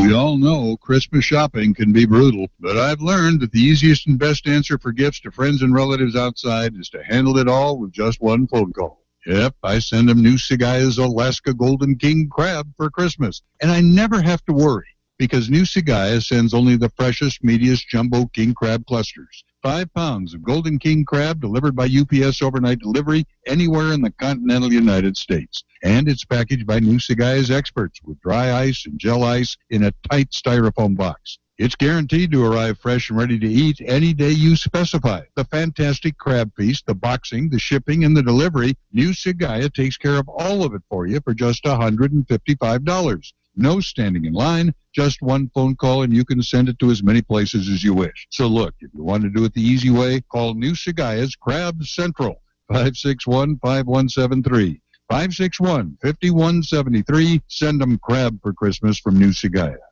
You're listening to Hot Talk, KOAN, Anchorage, AM 1080, and retranslated on 95.1 FM on K236CG, Anchorage. News Radio, I'm Lisa Brady. Police storm a cafe in downtown Sydney where people had been held hostage for more than 16 hours. The standoff now over, but at least 2 deaths are being reported. Channel 9 in Australia saying police have confirmed that. Fox News Radio's Leslie Yeomans is live in Australia with more. Lisa, one of the dead is said to be the self-styled Sheikh Manharon Monis, who began the standoff more than 16 hours ago when he walked into the cafe and took more than 20 people hostage. The other, one of the hostages, shot by Monis. Loud explosions and yelling could be heard from outside the cafe before police moved in firing their weapons. Then a number of people were taken from the cafe on stretchers. It's believed 5 have been injured, 3 of them seriously, and tragically at least 1 hostage shot dead by Monis.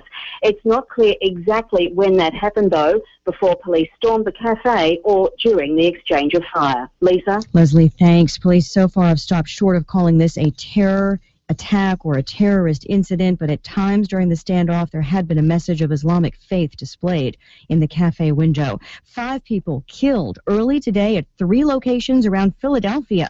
Police have surrounded a home where the suspect is believed to be barricaded.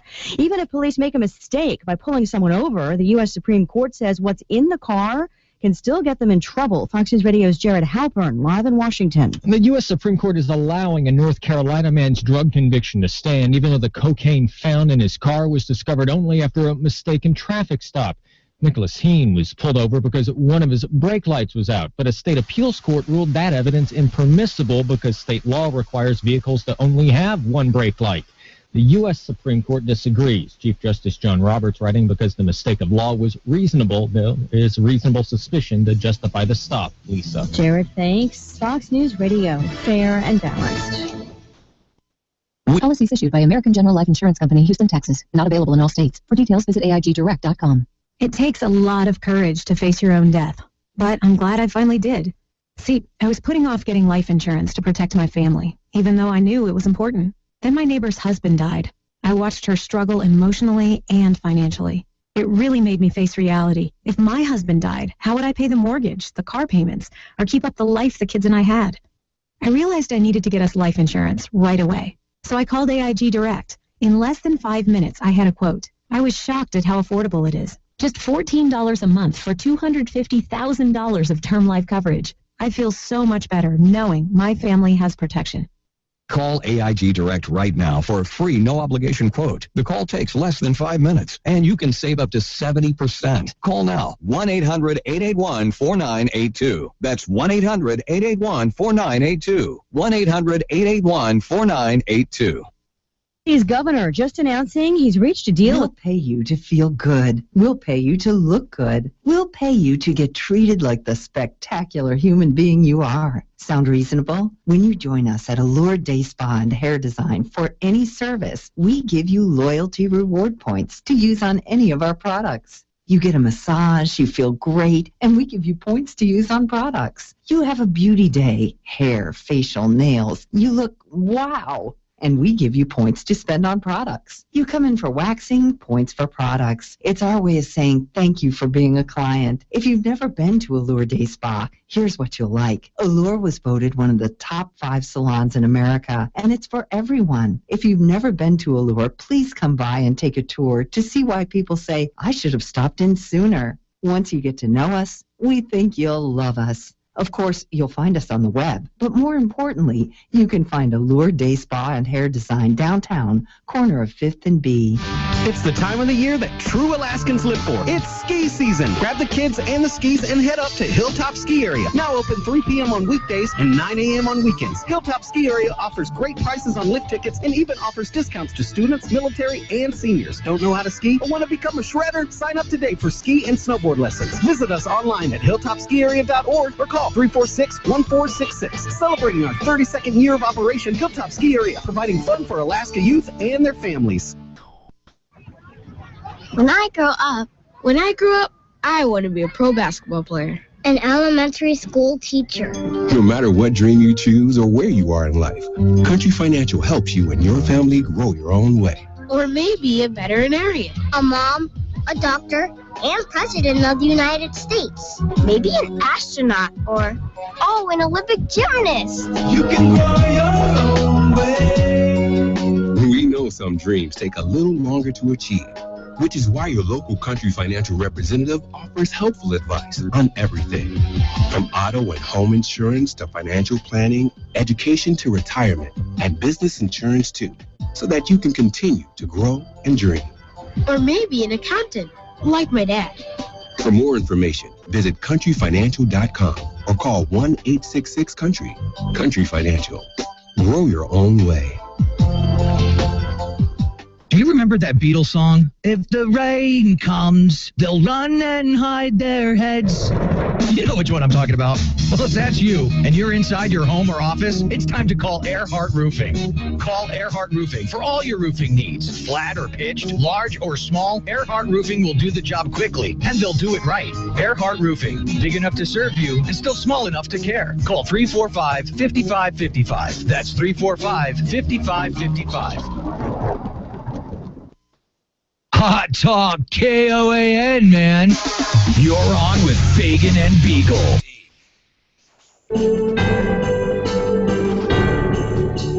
Well, good morning. Happy Monday, 8:06 a.m. KOAN, KVNT, Fagan and Biegel are on the air. Dan's off this week, so it's just me, and we'll be with Joe Biegel from Northrim Bank here in just a moment. If you are listening to us, you're with KOAN, which is 1080 and 95.1 here in town, and KVNT, which is 1020 and 92.5 out in the valley.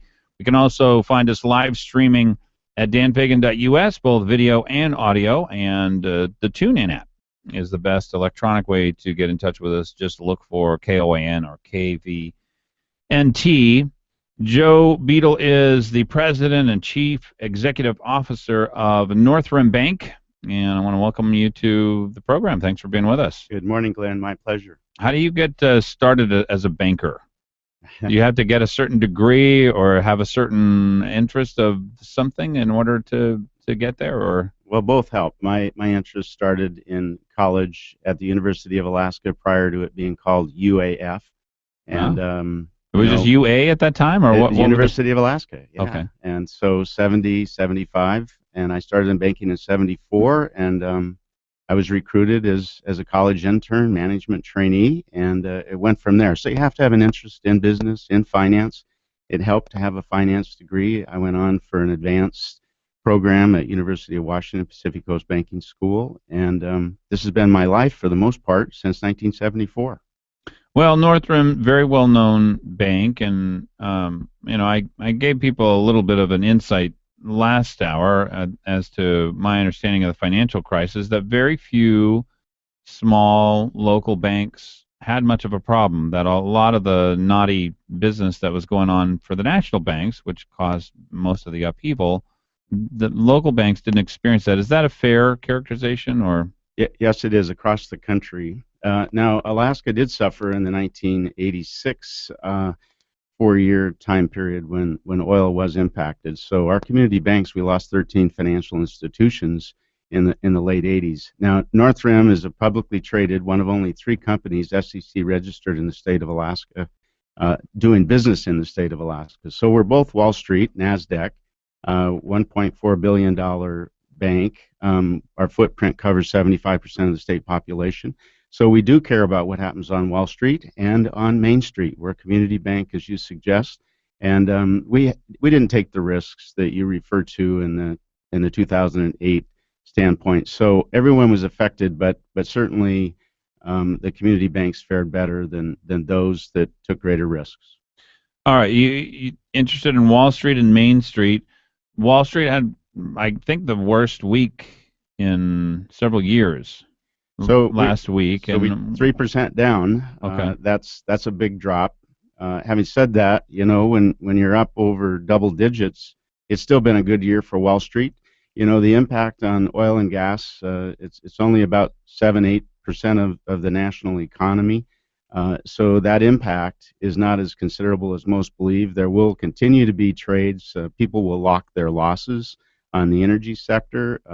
They will offset their there are otherwise gains in the rest of the market, and so expect that market to be very volatile and for the market in general to be volatile. Thank goodness our stock is not, because as we discussed earlier, community banks aren't as prone to those kind of wide swings. You said oil and gas was 7%. I'd heard that because of the massive expansion in shale oil and gas finds in the United States, that essentially was the cause of almost all of the job increases. You know, if you look at it across the entire time of high oil prices. And so, are those jobs at risk, do you think, or is it hard for us to tell? It depends on if you're based on oil sands and tars and fracking and high cost oil. We call it tight oil. Tight oil is going to be impacted. Our oil is not considered tight oil in Alaska, although in the future it could be. And so, yes, the national economy received a extreme boost. When you're on the margins and you're only incrementally growing by tenths of percentages, and that percentage is growing in the oil and gas sector and the refining sector and whatnot, then yes, it had a significant impact on the economic rebound in this country.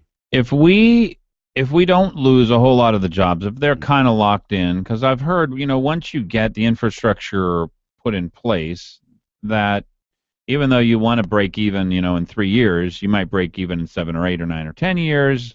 As long as the operating costs of the field are not that high. If we don't do that badly in the number of people who are employed in the oil and gas sector, is low oil good for the United States? Let's leave Alaska out. It depends on the sector you're in. Okay. Obviously, the consumer sector is going to do great. Okay. Transportation is going to do great. Tourism is going to be fine. Fisheries is going to appreciate, although the dollar, that we can come back to anyway, the increase of the dollar and the oversupply of fish is going to negatively impact us. You come back to other factors of production, and energy is a huge cost. Oftentimes it's excluded from some of the inflation indexes, but when oil prices come down, then it's going to keep inflation low. Is this why? We just lost 40%, and it may go to 50% here of the cost of oil. Just sort of evaporated here in a very short period of time as the world is dealing with sort of an oil glut and a massive increase in the United States production. Is that why that it's excluded from trying to figure out what our CPI is, consumer price index, and our inflation? Well, it's considered non-core, and it serves the government's purpose, I think. In some cases, it's not that it's really hard to track or hard to predict. No, it's not that it's irrational. It's just that. And do they call irrational things like the price of oil? And I will just throw that. That's my term for it. Obviously, if 4 months ago something is twice as expensive as it is today, and then the market, which we've had a glut of oil for probably a year and a half now. Obviously, to me, that's an irrational market. It's not a market that's really looking at. But why would they keep it out of the core price? Because it's geopolitical in nature, okay. And because it's not considered something that operates on pure supply and demand. Okay. And so, and that's not my expertise either. But that makes sense. Included. That was my guess. That was an irrational thing, so it wouldn't really track necessarily with how the rest of the economy was doing. Talking here with Joe Biegel. He is president and CEO of Northrim Bank, which is a great fixture here in the state of Alaska. You wanted to talk about the current banking and the current situation for our state revenue and the good and the bad and the ugly of all of that. This sounds like something you've probably been tracking pretty closely. Well, as a bank, we're a reflection on the economy. We can self-select to be better than the economy, but overall, if the economy swings, we swing with it. You brought up 1986. That smarts on a lot of people's minds. That was a pretty frightening situation. At the time, I was a chief lending officer, and you're challenged to grow your footings at the same time.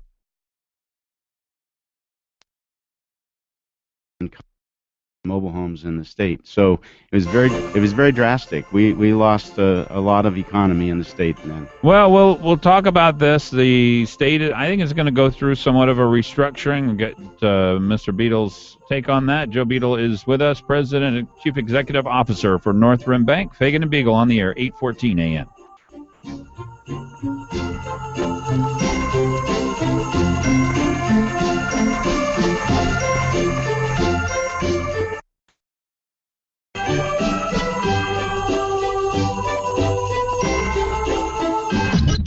Fagan and Biegel on Hot Talk KOAN and online at 1080KOAN.com.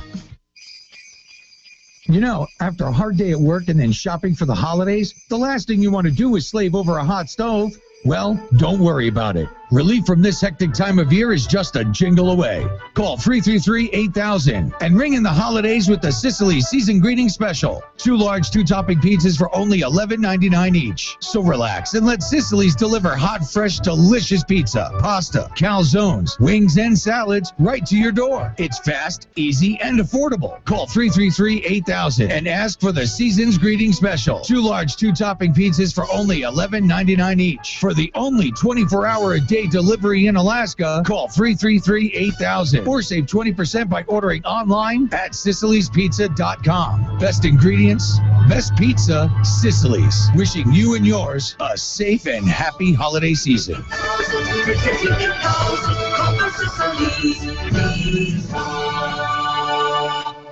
Are you unsure about how to use the health insurance marketplace at healthcare.gov?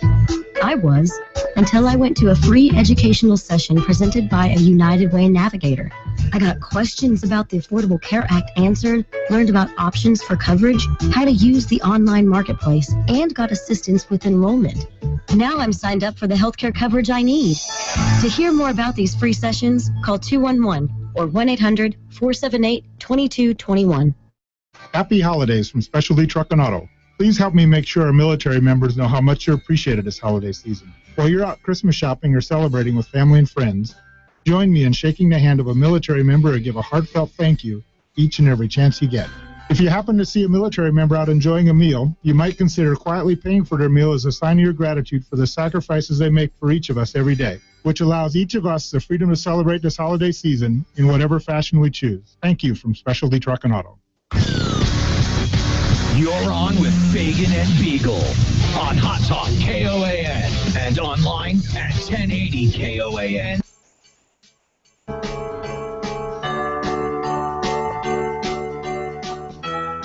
$8:17 a.m. KOAN KVNT. Tell you about good friends of mine. They do work in the roofing business. Their name is Earhart Roofing, and they were Better Business Bureau Business of the Year for 2010. Big enough to serve you, small enough to care. They got 17 trucks and upwards of 60 employees, and they have done jobs all over the state of Alaska. If you want just a small list of what they've done here recently, go out to their website, earhartroofing.com. Almost always the lowest bidder. And these guys are truly talented at what they do. That's how they got that award. Latest in technology, licensed, bonded, and insured. When you think roofing, think Earhart, EARHART at 345-5555. In studio with me, I've got Joe Biegel, who is president and CEO of North Rim Bank. And you guys are kind of a behind-the-scenes bank. You know, I mean, people don't think banks are all that exciting, but you were just giving me a list of all of the different activities that sort of average people depend on for good information, and it's quite a surprising list, from ICER to any number of other things. So as a community bank, we have a lot of customers that don't have CFOs or economists on staff like we do. So we do invest a lot to study the market, to know the market. We give economic talks across the state, seminars. We publish. We have a blog, alaskanomics.com. We've donated more than $100,000 a year to ICER, Institute of Social Economic Research, to do economic modeling for the state and to study key issues. We're probably in excess of $1.5 million over the years to ICER. We sponsor AGCs, Associated General Contractors, forward-looking, $8 billion last year in the construction industry forecast. We do work with AEDC, Anchorage Economic Development Corporation, for resource extraction reports. We sponsor things at RDC, at the Alliance. We're engaged, we're dynamic, we like to consider ourselves expert on these subject matters, and it takes a lot of work and some money, and we like to be the go-to experts in the state and in our communities. Fagan and Biegel on. Joe Biegel, President and CEO of Northrim Bank. We're talking about the comparison between 1986 and today, and it was a pretty dramatic time. I thought that what happened in 1986 was something called the Tax Equity Fairness Reform Act, or TEFRA, changed the investment climate for second and third houses, or maybe even primary residences in Alaska, and it had this massive ripple effect. Is that a fair characterization of what happened, or was it something totally... Tax Reform Act of 1986 was significant. It took away some of the long-term or accelerated depreciations in the investment opportunities for real estate. But at the same time, Alaska was feeding the fire of the economy by overexpending, overinvesting, overbuilding. We were building houses for builders then. And then the collapse of the price of oil down to $8 occurred overnight. And the state had not the reserves that we do today. The state didn't have the discipline, didn't have the infrastructure. Again, the reserves that will carry us, investment earnings that will carry us. And so, you know, we suffered greatly. 35,000 people leaving the state at the time. Our economy was a depression. Not just an extreme recession. People lost 75% of the value of their house. Well, in certain cases, townhouses, certainly mobile homes, et cetera, upper-end homes did. So, yeah, 75% is not an exaggeration. 13 financial institutions failed. We are not in that same circumstance today. Okay. Well, walk us through what it is that we're looking at. Basically, barrels. The value of a barrel of oil has gone down to about half, or it's probably down 40% right now, and they don't know where it's going to bottom out. But we're in a very serious oversupply situation, apparently, with about 1 million barrels of undedicated oil sort of floating around out there on the seas looking for a port to call home. So, first of all, is your read on this that it's temporary? If it is temporary, when do you think it'll go away? And then we'll talk about what the state and businesses should be doing in the meantime. So market forces are extraordinary at this time. As you said, demand is down, or you didn't say that, I'm saying it. Demand is down, alternatives are up, efficiencies are up, the economy worldwide is slow, there's less consumption. Therefore, emerging markets like China will do extremely well based on this low price of oil. People like Russia will hurt. When you come back to this oversupply, with people continuing to produce normally in a market, people immediately slow down the production. The Saudis, the OPECs have said they're going to keep it going because they want to ferret out the weaker among the Darwinian. Okay, so they actually have said, look, they don't want to compete with American shale with the spigot as wide open as we can make it. They know that they're going to lose that. So it's a very rational response on their part. They've got plenty of oil. They don't want expensive oil to crowd out their cheap oil. More importantly, they have plenty of reserves to weather this. So a lot of places like Venezuela or even Russia doesn't have the financial reserves, the liquidity. You're talking trillions of dollars in the Middle East, oil states. Is this the end of OPEC then? Well, certainly a diminishment of OPEC. As OPEC, as we talk about the future, the geopolitics actually is a good thing. We should have less war in the future over oil and where we get our oil from. The world finding this shale and whatnot and capabilities of fracking it and getting it out of the ground is an extraordinary geopolitical paradigm shift, and so we're not so limited as we used to be, and so there will be a change. It will rationalize. Some of the higher cost exploration will slow, and production will get consumed, and will come back. And we happen to agree with the state's revenue forecast that it will moderate, and of course that will benefit us all when it does. Moderate, going back to $80 to $90 a barrel. That's what the forecast shows. And that's what year?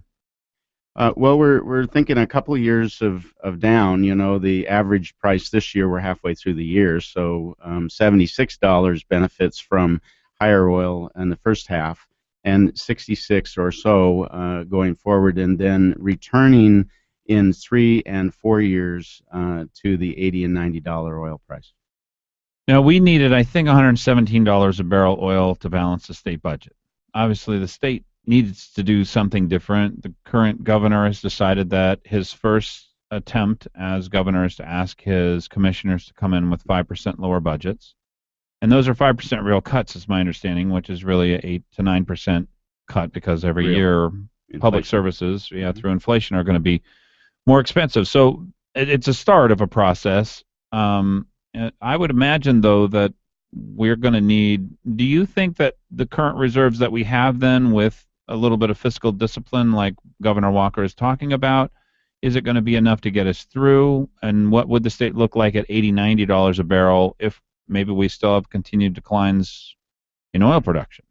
So, leveling a bit at the 500 million or 500,000 barrels per day. Oh, you think we'll level off there? The forecast doesn't show that, and obviously we have to have offshore and we have to have NPRA and other fines. But I'm not saying we will for sure level off, but I'm hopeful that it won't shrink as much as the revenue forecast says. Now, as you talk about, they're pretty dire, by the way. When they do revenue forecasts, then most of the time they'll take worst case scenario, other than on the price of oil, which there, as it turns out. Certainly this year. Well, actually, they've undershot the decline in the past, and so they haven't been as conservative as they are right now. Okay. So they're conservative, I think, both on price and on volume. Back to the state's revenue, first time, and of course an extraordinary last couple of years in financial investment returns for the state. Of course, as some of those reserves dwindle, there won't be as much return, but for the permanent fund and total financial take, $8 billion exceeding now what came from oil, there is a chance that, and it was always the thought, that your resources in the state are no longer just oil and gas and your royalties. They're also the earnings off of those funds that have grown. And of course, we will probably consume all of or most of the reserves that are currently there as we get through what I call this valley of death, as we're dipping into the red ink, and we want to come back out of that valley. All right, yeah, wandering through the valley of death. It is. I do think it's a paradigm shift. I think it's something that Alaska has essentially been on the cusp of. We thought we were going to have several more years to sort of get used to not being able to pay our general fund through oil revenue. And now we're finding out, okay, well, it's going to be 3 years, not 9 years, and you've got to figure out probably, even in addition to that, you're going to have to figure out lower costs of services. Absolutely. There's no other way around. So what's just absolutely necessary? What do we need to do? And looking back at what that is, if we were in the private sector and you were running your own business, you'd say, how do we keep the doors open? Mm-hmm. And keeping those doors open is important, not being draconian, and at the same time being somewhat aggressive. You don't want to allow a crisis to pass without learning from it, without using some decision making during that time to be stronger when you come out the other side. Mm-hmm. So I agree it's a paradigm shift. I agree the largesse and the creep, and I refer to that as scope creep as well. We've allowed ourselves to creep the to purpose of the government needs. has just gone so that it's trying to serve every need and do everything for everyone. Absolutely. And we certainly will not continue that. That will probably fall by the wayside pretty quickly. But even so, we're still going to need paradigm shifts within the government itself, that they're going to have to figure out how to do business in a significantly different way. I want to thank you for coming on with us, Joe. My pleasure. Joe Biegel, he is president and CEO of North Rim Bank, giving you a preview of what is coming up here for the state of Alaska. It doesn't sound that dire. It's a change, but it's not. It's not 1986. We can manage this. We will figure it out. We will. I appreciate that. 8:29 a.m. Fagan and Biegel, 1080 KON, 1020 KVNT. 569-1080, that's the number. Give us a call. Happy Monday, everybody.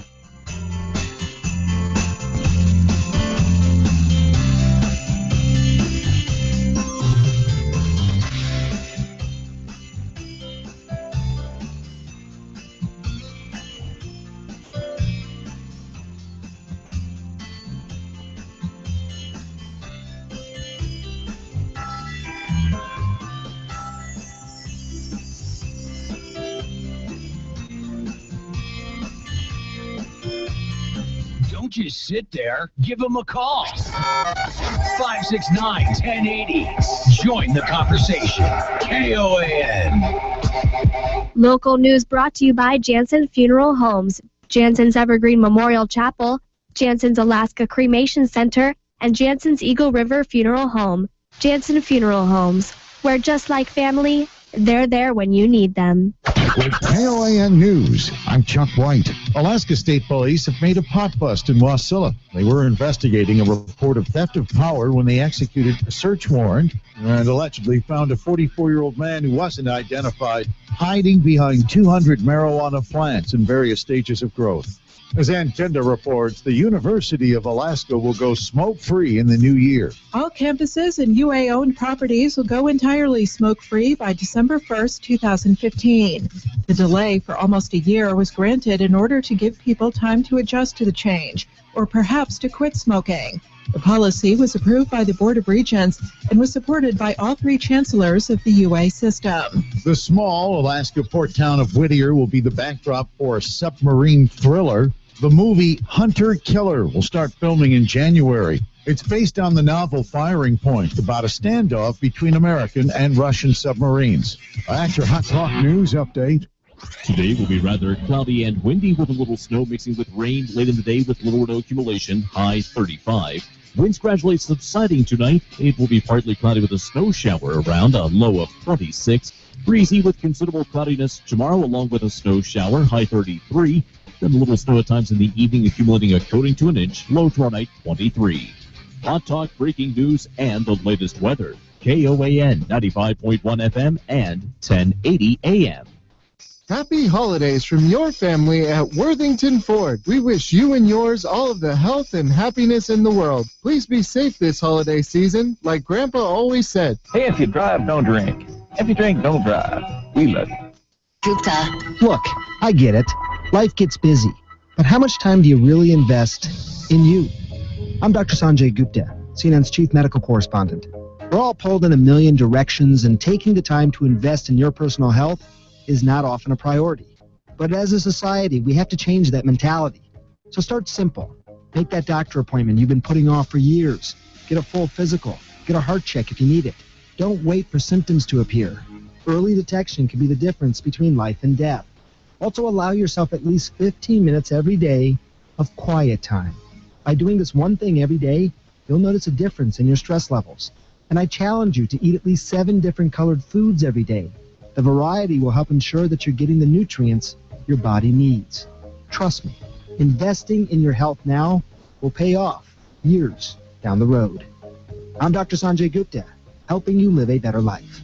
This is a special alert to consumers who owe back taxes to the IRS. Due to the financial hardship consumers are facing during the decline in the U.S. economy, the Internal Revenue Service is now accepting reduced settlements from consumers on back taxes, resulting in back taxes reduced by thousands of dollars. An open phone line has been established by Federal Tax Relief for consumers to call and see if you qualify for this reduction to ensure your financial stability during this decline in the economy. Take down this number or store it in your cell phone, but call 1-800-237-2199. That's 1-800-237-2199. If you owe back taxes to the IRS, there is no need to fear anymore. The IRS is now accepting reduced settlements from consumers, resulting in tax debts reduced by thousands of dollars. For your free information and to see if you qualify for your reduction, call the Federal Tax Relief Hotline, 1-800-237-2199. 1-800-237-2199. That's 1-800-237-2199.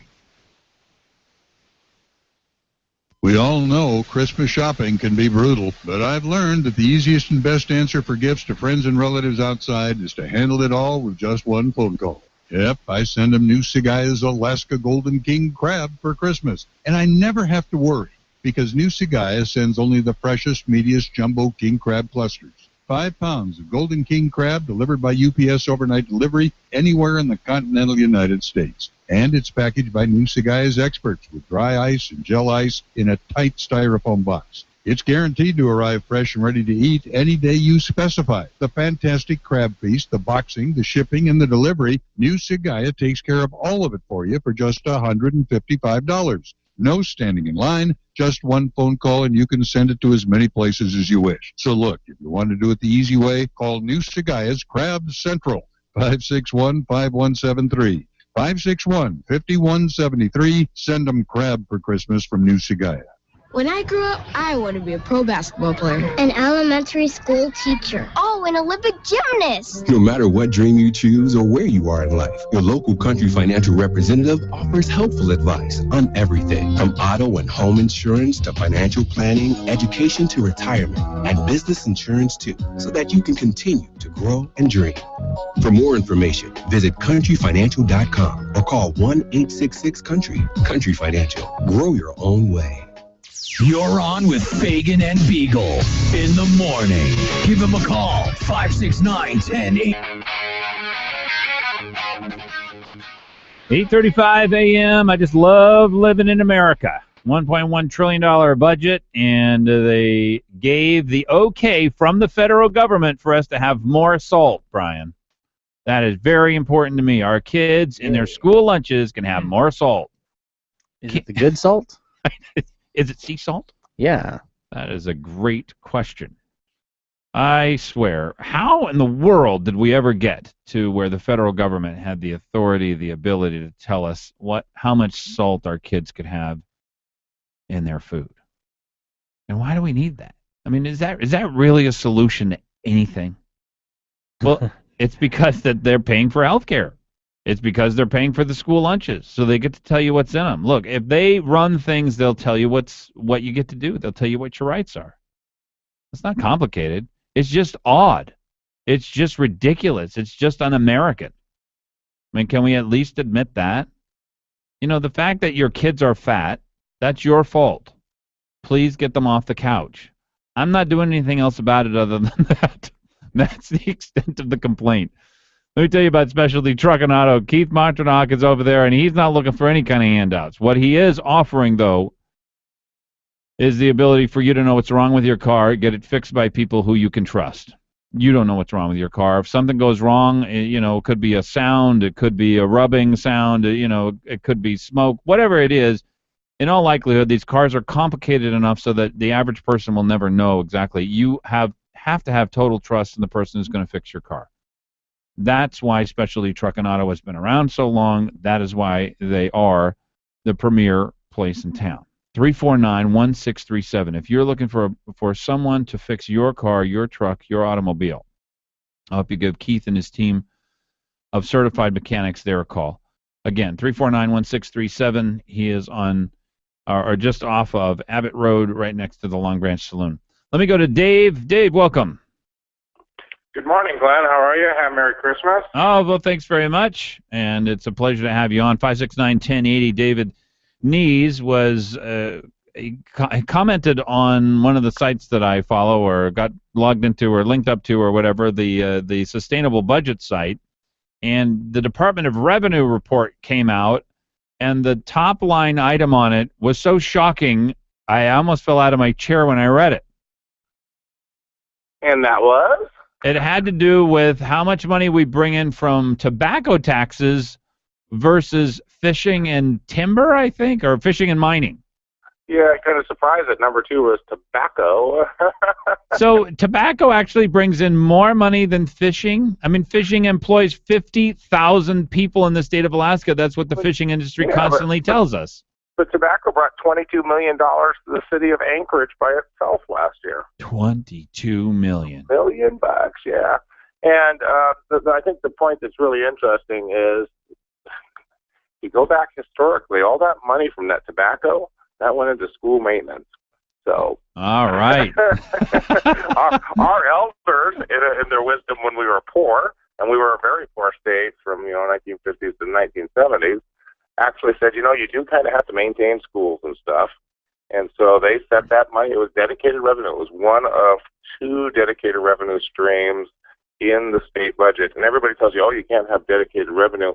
Well, you can't have new dedicated revenue, but you can go back to stuff that was there in the 1950s, still included. So you are an expert on schools and school funding. So a judge down in Southeast basically found that Ketchikan and their local contribution was a dedicated fund of some kind, and therefore it was unconstitutional. Is that right? Yeah, it's one of those odd things. It's required local contribution. In other words, when we got boroughs in the 60s, one of the things that they wanted to do was to make sure that organized areas made an involuntary contribution, kind of like your and I IRS taxes are involuntary contributions. Mm-hmm. For the good of the order. For the good of the order. And a lot of other states address this by saying places that have money will help those out that do not. So a rich area like Anchorage and property taxes and stuff would have to help out somewhere like Iliamna, and North Slope would have to help out somewhere like its outlying areas. So they in other states, they transfer it around by the revenue generated by an area of the state. In the state of Alaska, we say that you have to minimally contribute.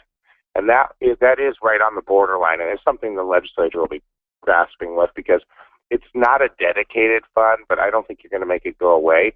But if they did make it go away, then that $300 million that the municipality contributes to the ASD every year would not be required anymore. So at least we would be able to discuss whether or not to get rid of it. Do you get the sense that the people of Anchorage are unhappy enough with local schools to be able to say we don't really want to contribute? Or? Well, I don't know about that. I know in Fairbanks signed on with Ketchikan on it because it's odd. If you go through the state, different boroughs contribute differently. Our governor is from an area of the state that gets a lot of taxes and has actually contributed more than the required local contribution ever since oil. So it'll be an interesting issue to resolve. I think what the people are unhappy with right now is the budget surplus. And then the ASD's response to the budget surplus is we've got to spend it because we can't keep it. Oh my gosh. Yeah, I think, and people should be upset about that. So the deal with the budget surplus, because as far as I could recall, they sold us on we're headed, it's over, we got to fire tens of, hundreds of teachers or whatever.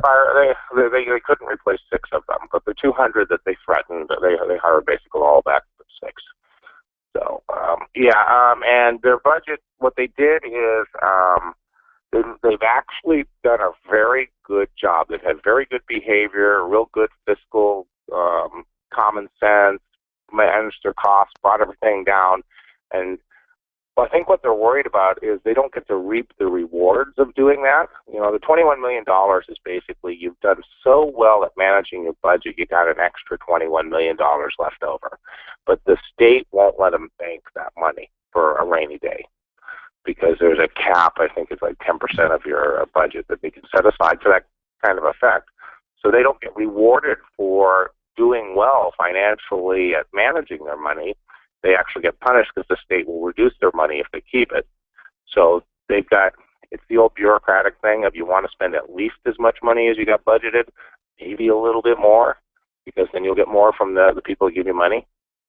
So the thinking's odd. Well, so they just have to spend it, basically. Yeah, and bureaucratically they have to spend it. Morally, they shouldn't spend it. Well, yeah, and if you're in the state legislature and you want to reward good behavior of being more energy efficient, being more conscientious with your costs and your personnel and stuff, and your expenditures, then you want to say like, well, okay, if you do this, we'll let you set this aside or something like that. So that's something that'll probably come up in the legislature is they're trying to get government bureaucracies to behave like a business and cut costs. I mean, he's asked for a 5% cost savings in all of his departments. Well, that includes education. So 5% is $2 billion, I think it was, $2.1 billion. That's a big chunk of change. Yeah. So, well, and yeah. I think we are going to be looking at very dramatic changes in a lot of things. Any chance for school choice, by the way, to get through on this? I'm thinking probably not this year. They're going to be dealing with the budget. I think it's going to be last year's education, this year's budget. But, you know, tonight you have the school board meeting, and you need to, you can watch it on the internet. You can go watch it in person. And Natasha von Inhofe is floating an idea to have more bond, an additional bond pulled so that you can have housing for charter schools. All right, David Neves, appreciate it. 8:44 a.m. Fagan and Biegel, KON, KVNT. Give us a call, 569-1080.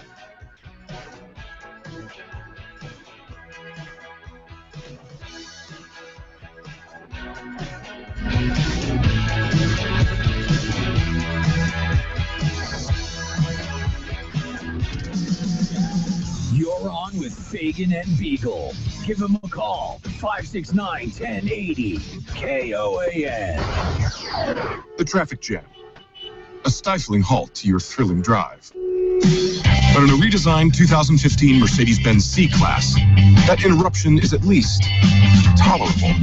With the most luxurious interior in its class and an innovative touchpad, the all-new 2015 C-Class is as exciting to experience standing still as it is in motion. And with its improved acceleration power, your state of comfort continues, knowing you'll make it to your destination on time. To your authorized dealer and see the world differently in a C-Class from Mercedes-Benz. Get the 2015 C300 4MATIC starting at just $40,400. Test drive one today. MSRP for a 2015 C300 4MATIC excludes all options, taxes, title, registration, transportation charge, and dealer prep. Options, model availability, and actual dealer price may vary. See dealer for details. Mercedes-Benz of Anchorage. The best or nothing. Hi, this is Jonathan Martin at Harrington & Company. Sellers, if you are going to sell your home, now may very well be the best time. The current interest rates are still very low in comparison to previous loan rates. Now is the time to take advantage of this uncommon phenomenon. We will look back at this period as a golden opportunity to buy or sell. Homeowners planning to sell should call us at 244-0821. We will be happy to come out and do a comparative market analysis at your convenience. Call Jonathan Martin at Harrington & Company, 244-0821. That's 244-0821. There's a lot of so-called experts out there claiming to have the key to success in business for a price. Are you ready for real business advice you can trust without a fee? Then don't miss Getting Down to Business with David Weatherholt. Advice from people in the know. Technology, finance, taxes, and more. Business people helping business people take their skills and services to the next level. Getting Down to Business with David Weatherholt. Saturday from 8 to 10 a.m. on Hot Talk, KOAN, 95.1 FM and 1080 a.m. Hot Talk, KOAN, man. You're on with Fagan and Biegel. 1080KOAN.com. 8:47 a.m. KOAN, KVNT, Fagan and Biegel. Dan is off this week. Love to hear from you. 569-1080 is the number. Let me tell you about Country Financial. Mike Daniels and his team of professionals over there. It's they're going to ask you questions as they bring you through the process of figuring out what your responsibilities are, what it is that you'll do if you become disabled, if your house burns down, if you get into a car accident, if you lose your life, or if your spouse does. So many questions that oftentimes maybe we either don't know what kind of questions to ask. For instance, how much more does it cost to rebuild a house today than it did 10 years ago when you cut your insurance and your amount hasn't increased? I mean, there are a lot of things that we don't even know to ask, but also about the whens. When I'm ready to retire, what do I want that to look like? And what would it take now in order for me to live as I want? So they ask you great questions, and they have a team of dedicated professionals. They got 5 locations here in Anchorage, 5 out in the valley, and an easy number to remember. 866-COUNTRY is the number, 866-COUNTRY. And Brian, country is spelled COUNTRY. Actually, that was pretty good. Yeah, close. Not exact. No, actually, that is. Well, I was going to use a K, but you know. Anyway, Country Financial. Go check them out, and they're at countryfinancial.com. The great reputation they have nationwide also extends here to the wonderful folks at Country Financial in the state of Alaska. Amanda Coyne's got a piece out there highlighting the rift on the right about the $1.1 trillion budget. If you want to see all of the different, goodies that are in it for the state of Alaska, what you'll want to know is a couple of things that are put together by different pieces that I've read. First of all is this deal was cut between Boehner and Obama. That's the first thing. There are 3 or 4 people who are in the room when these deals are being cut. For Don Young to have gotten all this pork waste, goodies for Alaska and different groups around Alaska, he's got to be pretty close to this process. So I do get the sense that Don Young wields a lot of power. Because as I look at this list of $500 million for this, or $20 million for that, or $300,000 for that, one of them was just $300.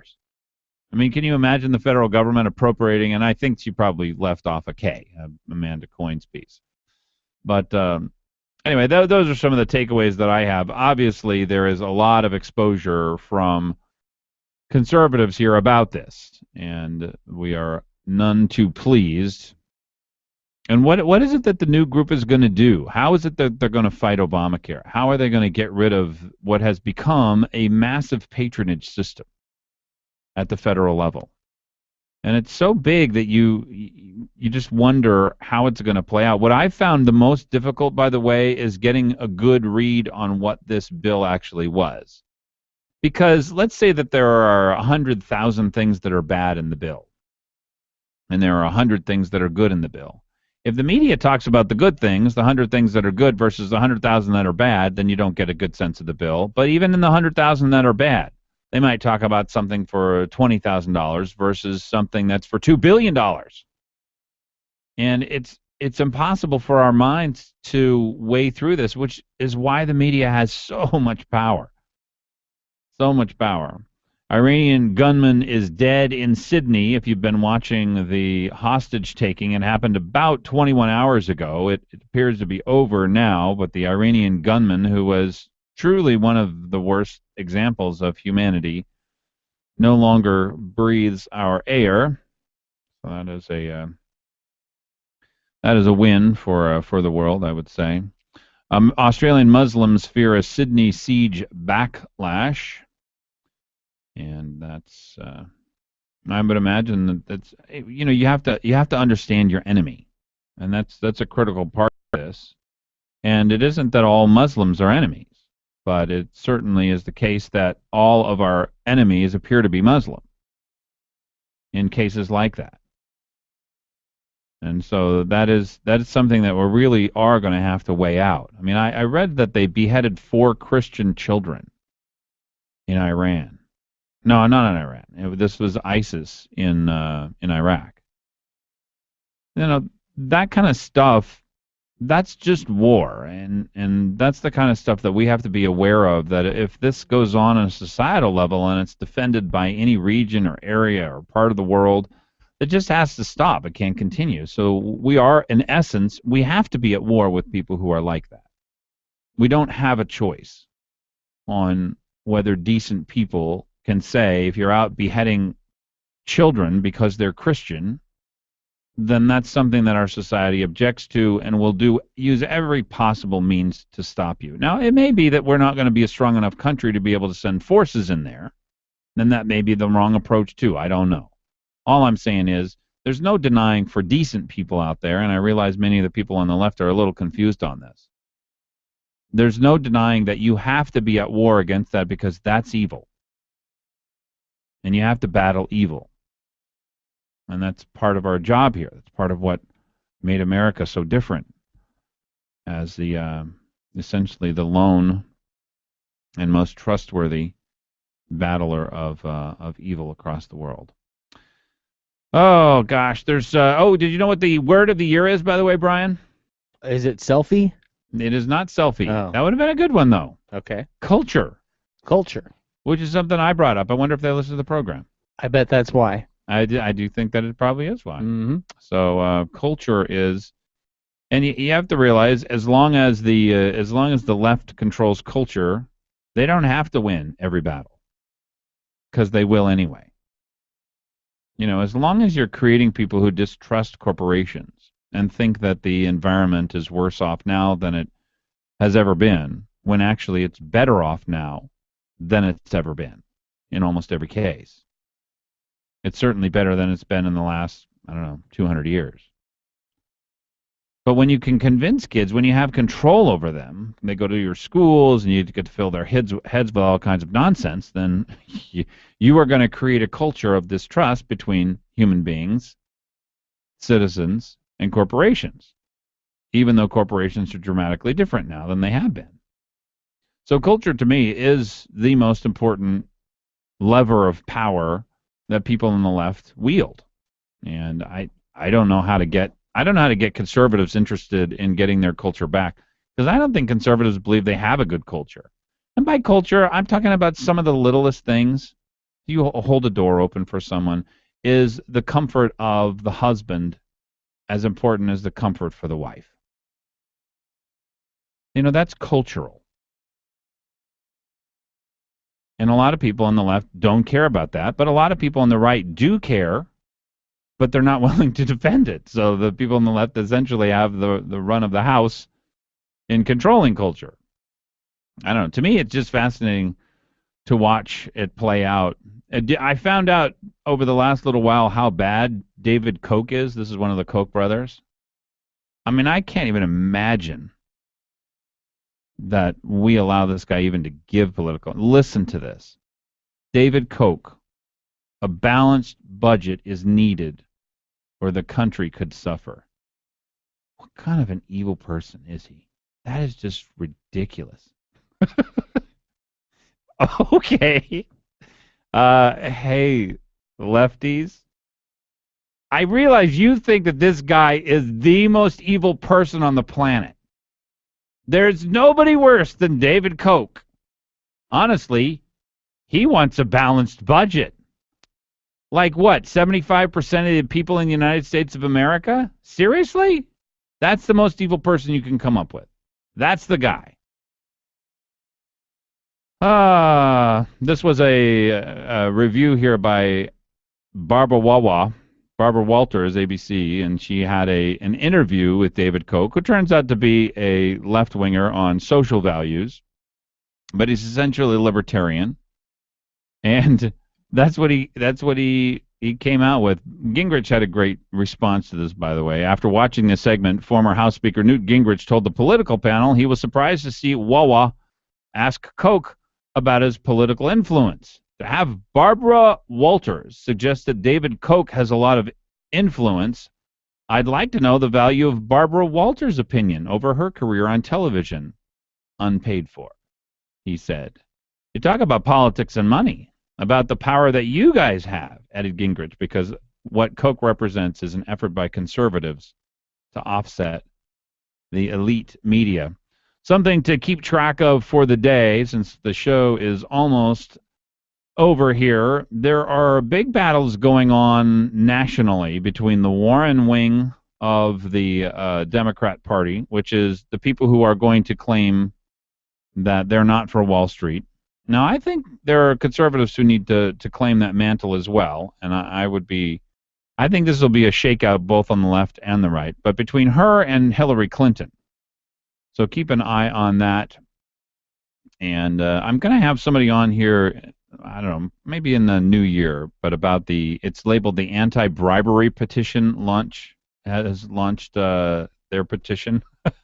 Anytime you get labeled the anti-bribery petition, obviously you're going to win. So this is a done deal. This is going to win by 60-70%, no matter how much money is spent against it, because the media has decided it is going to win.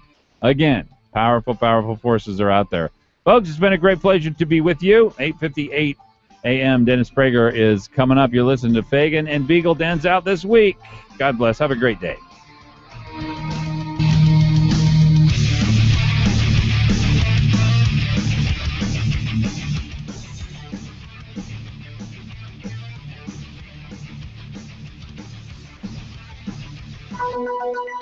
And that's a wrap.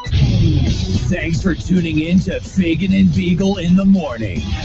Be sure to catch them every weekday morning from 6 to 9 a.m. on Hot Talk KOAN 95.1 FM, 1080 a.m. and online at 1080KOAN.com.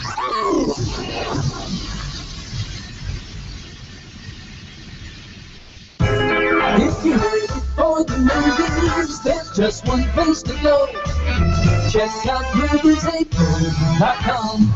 It's showtime, movie times, previews, and more. Get tickets, fan stuff, lots of information to explore. Great restaurants. Now you'll know just where to go before and after every show. Check out moviesacre.com. It's showtime. Not just talk. Hot Talk. KOAN. Anchorage. 95.1 FM. 1080 AM. News Radio, I'm Lisa Brady. The remaining hostages are free. A long standoff over in Sydney, Australia. But there are reports of at least 2 people dead, others wounded, in that ordeal at a downtown cafe. Fox News Radio's Leslie Yeomans is live in Australia. Lisa, the end of the standoff came around 2 a.m. local time when 5 more hostages ran from the cafe where a gunman had been holed up with as many as 20 others for more than 17 hours. Their escape was followed by the sound of a single gunshot from inside the cafe, prompting the police to move in, firing their weapons and throwing in stun grenades. The hostage taker, Manharon Monis, who was out on bail, is believed to have killed one of the hostages before police shot him dead. 5 hostages were injured, 3 of them seriously. All have been taken to hospital for treatment. Lisa? Leslie, thanks. Police in Sydney plan to hold a news conference at this hour. A man suspected of killing 5 people near Philadelphia earlier today is believed to be barricaded in a home that's surrounded. Fox News Radio's Jessica Gallagher with this live. Lisa, police in Souderton, Pennsylvania are surrounding a home where they believe the suspect is hiding. Officials say they've seen movement inside the house but are unsure of whether it's actually the suspect. The man is reportedly a veteran and is suspected of killing 5 people this morning at 3 different homes. Officials believe the man killed 1 woman in Harleysville, 2 people in Lansdale, and 2 others in Souderton. Several school districts in the area ordered teachers and students to shelter in place. The Souderton School District has since lifted that warning and says they're monitoring the situation. Lisa? Jessica, thanks. Protesters chaining themselves to the front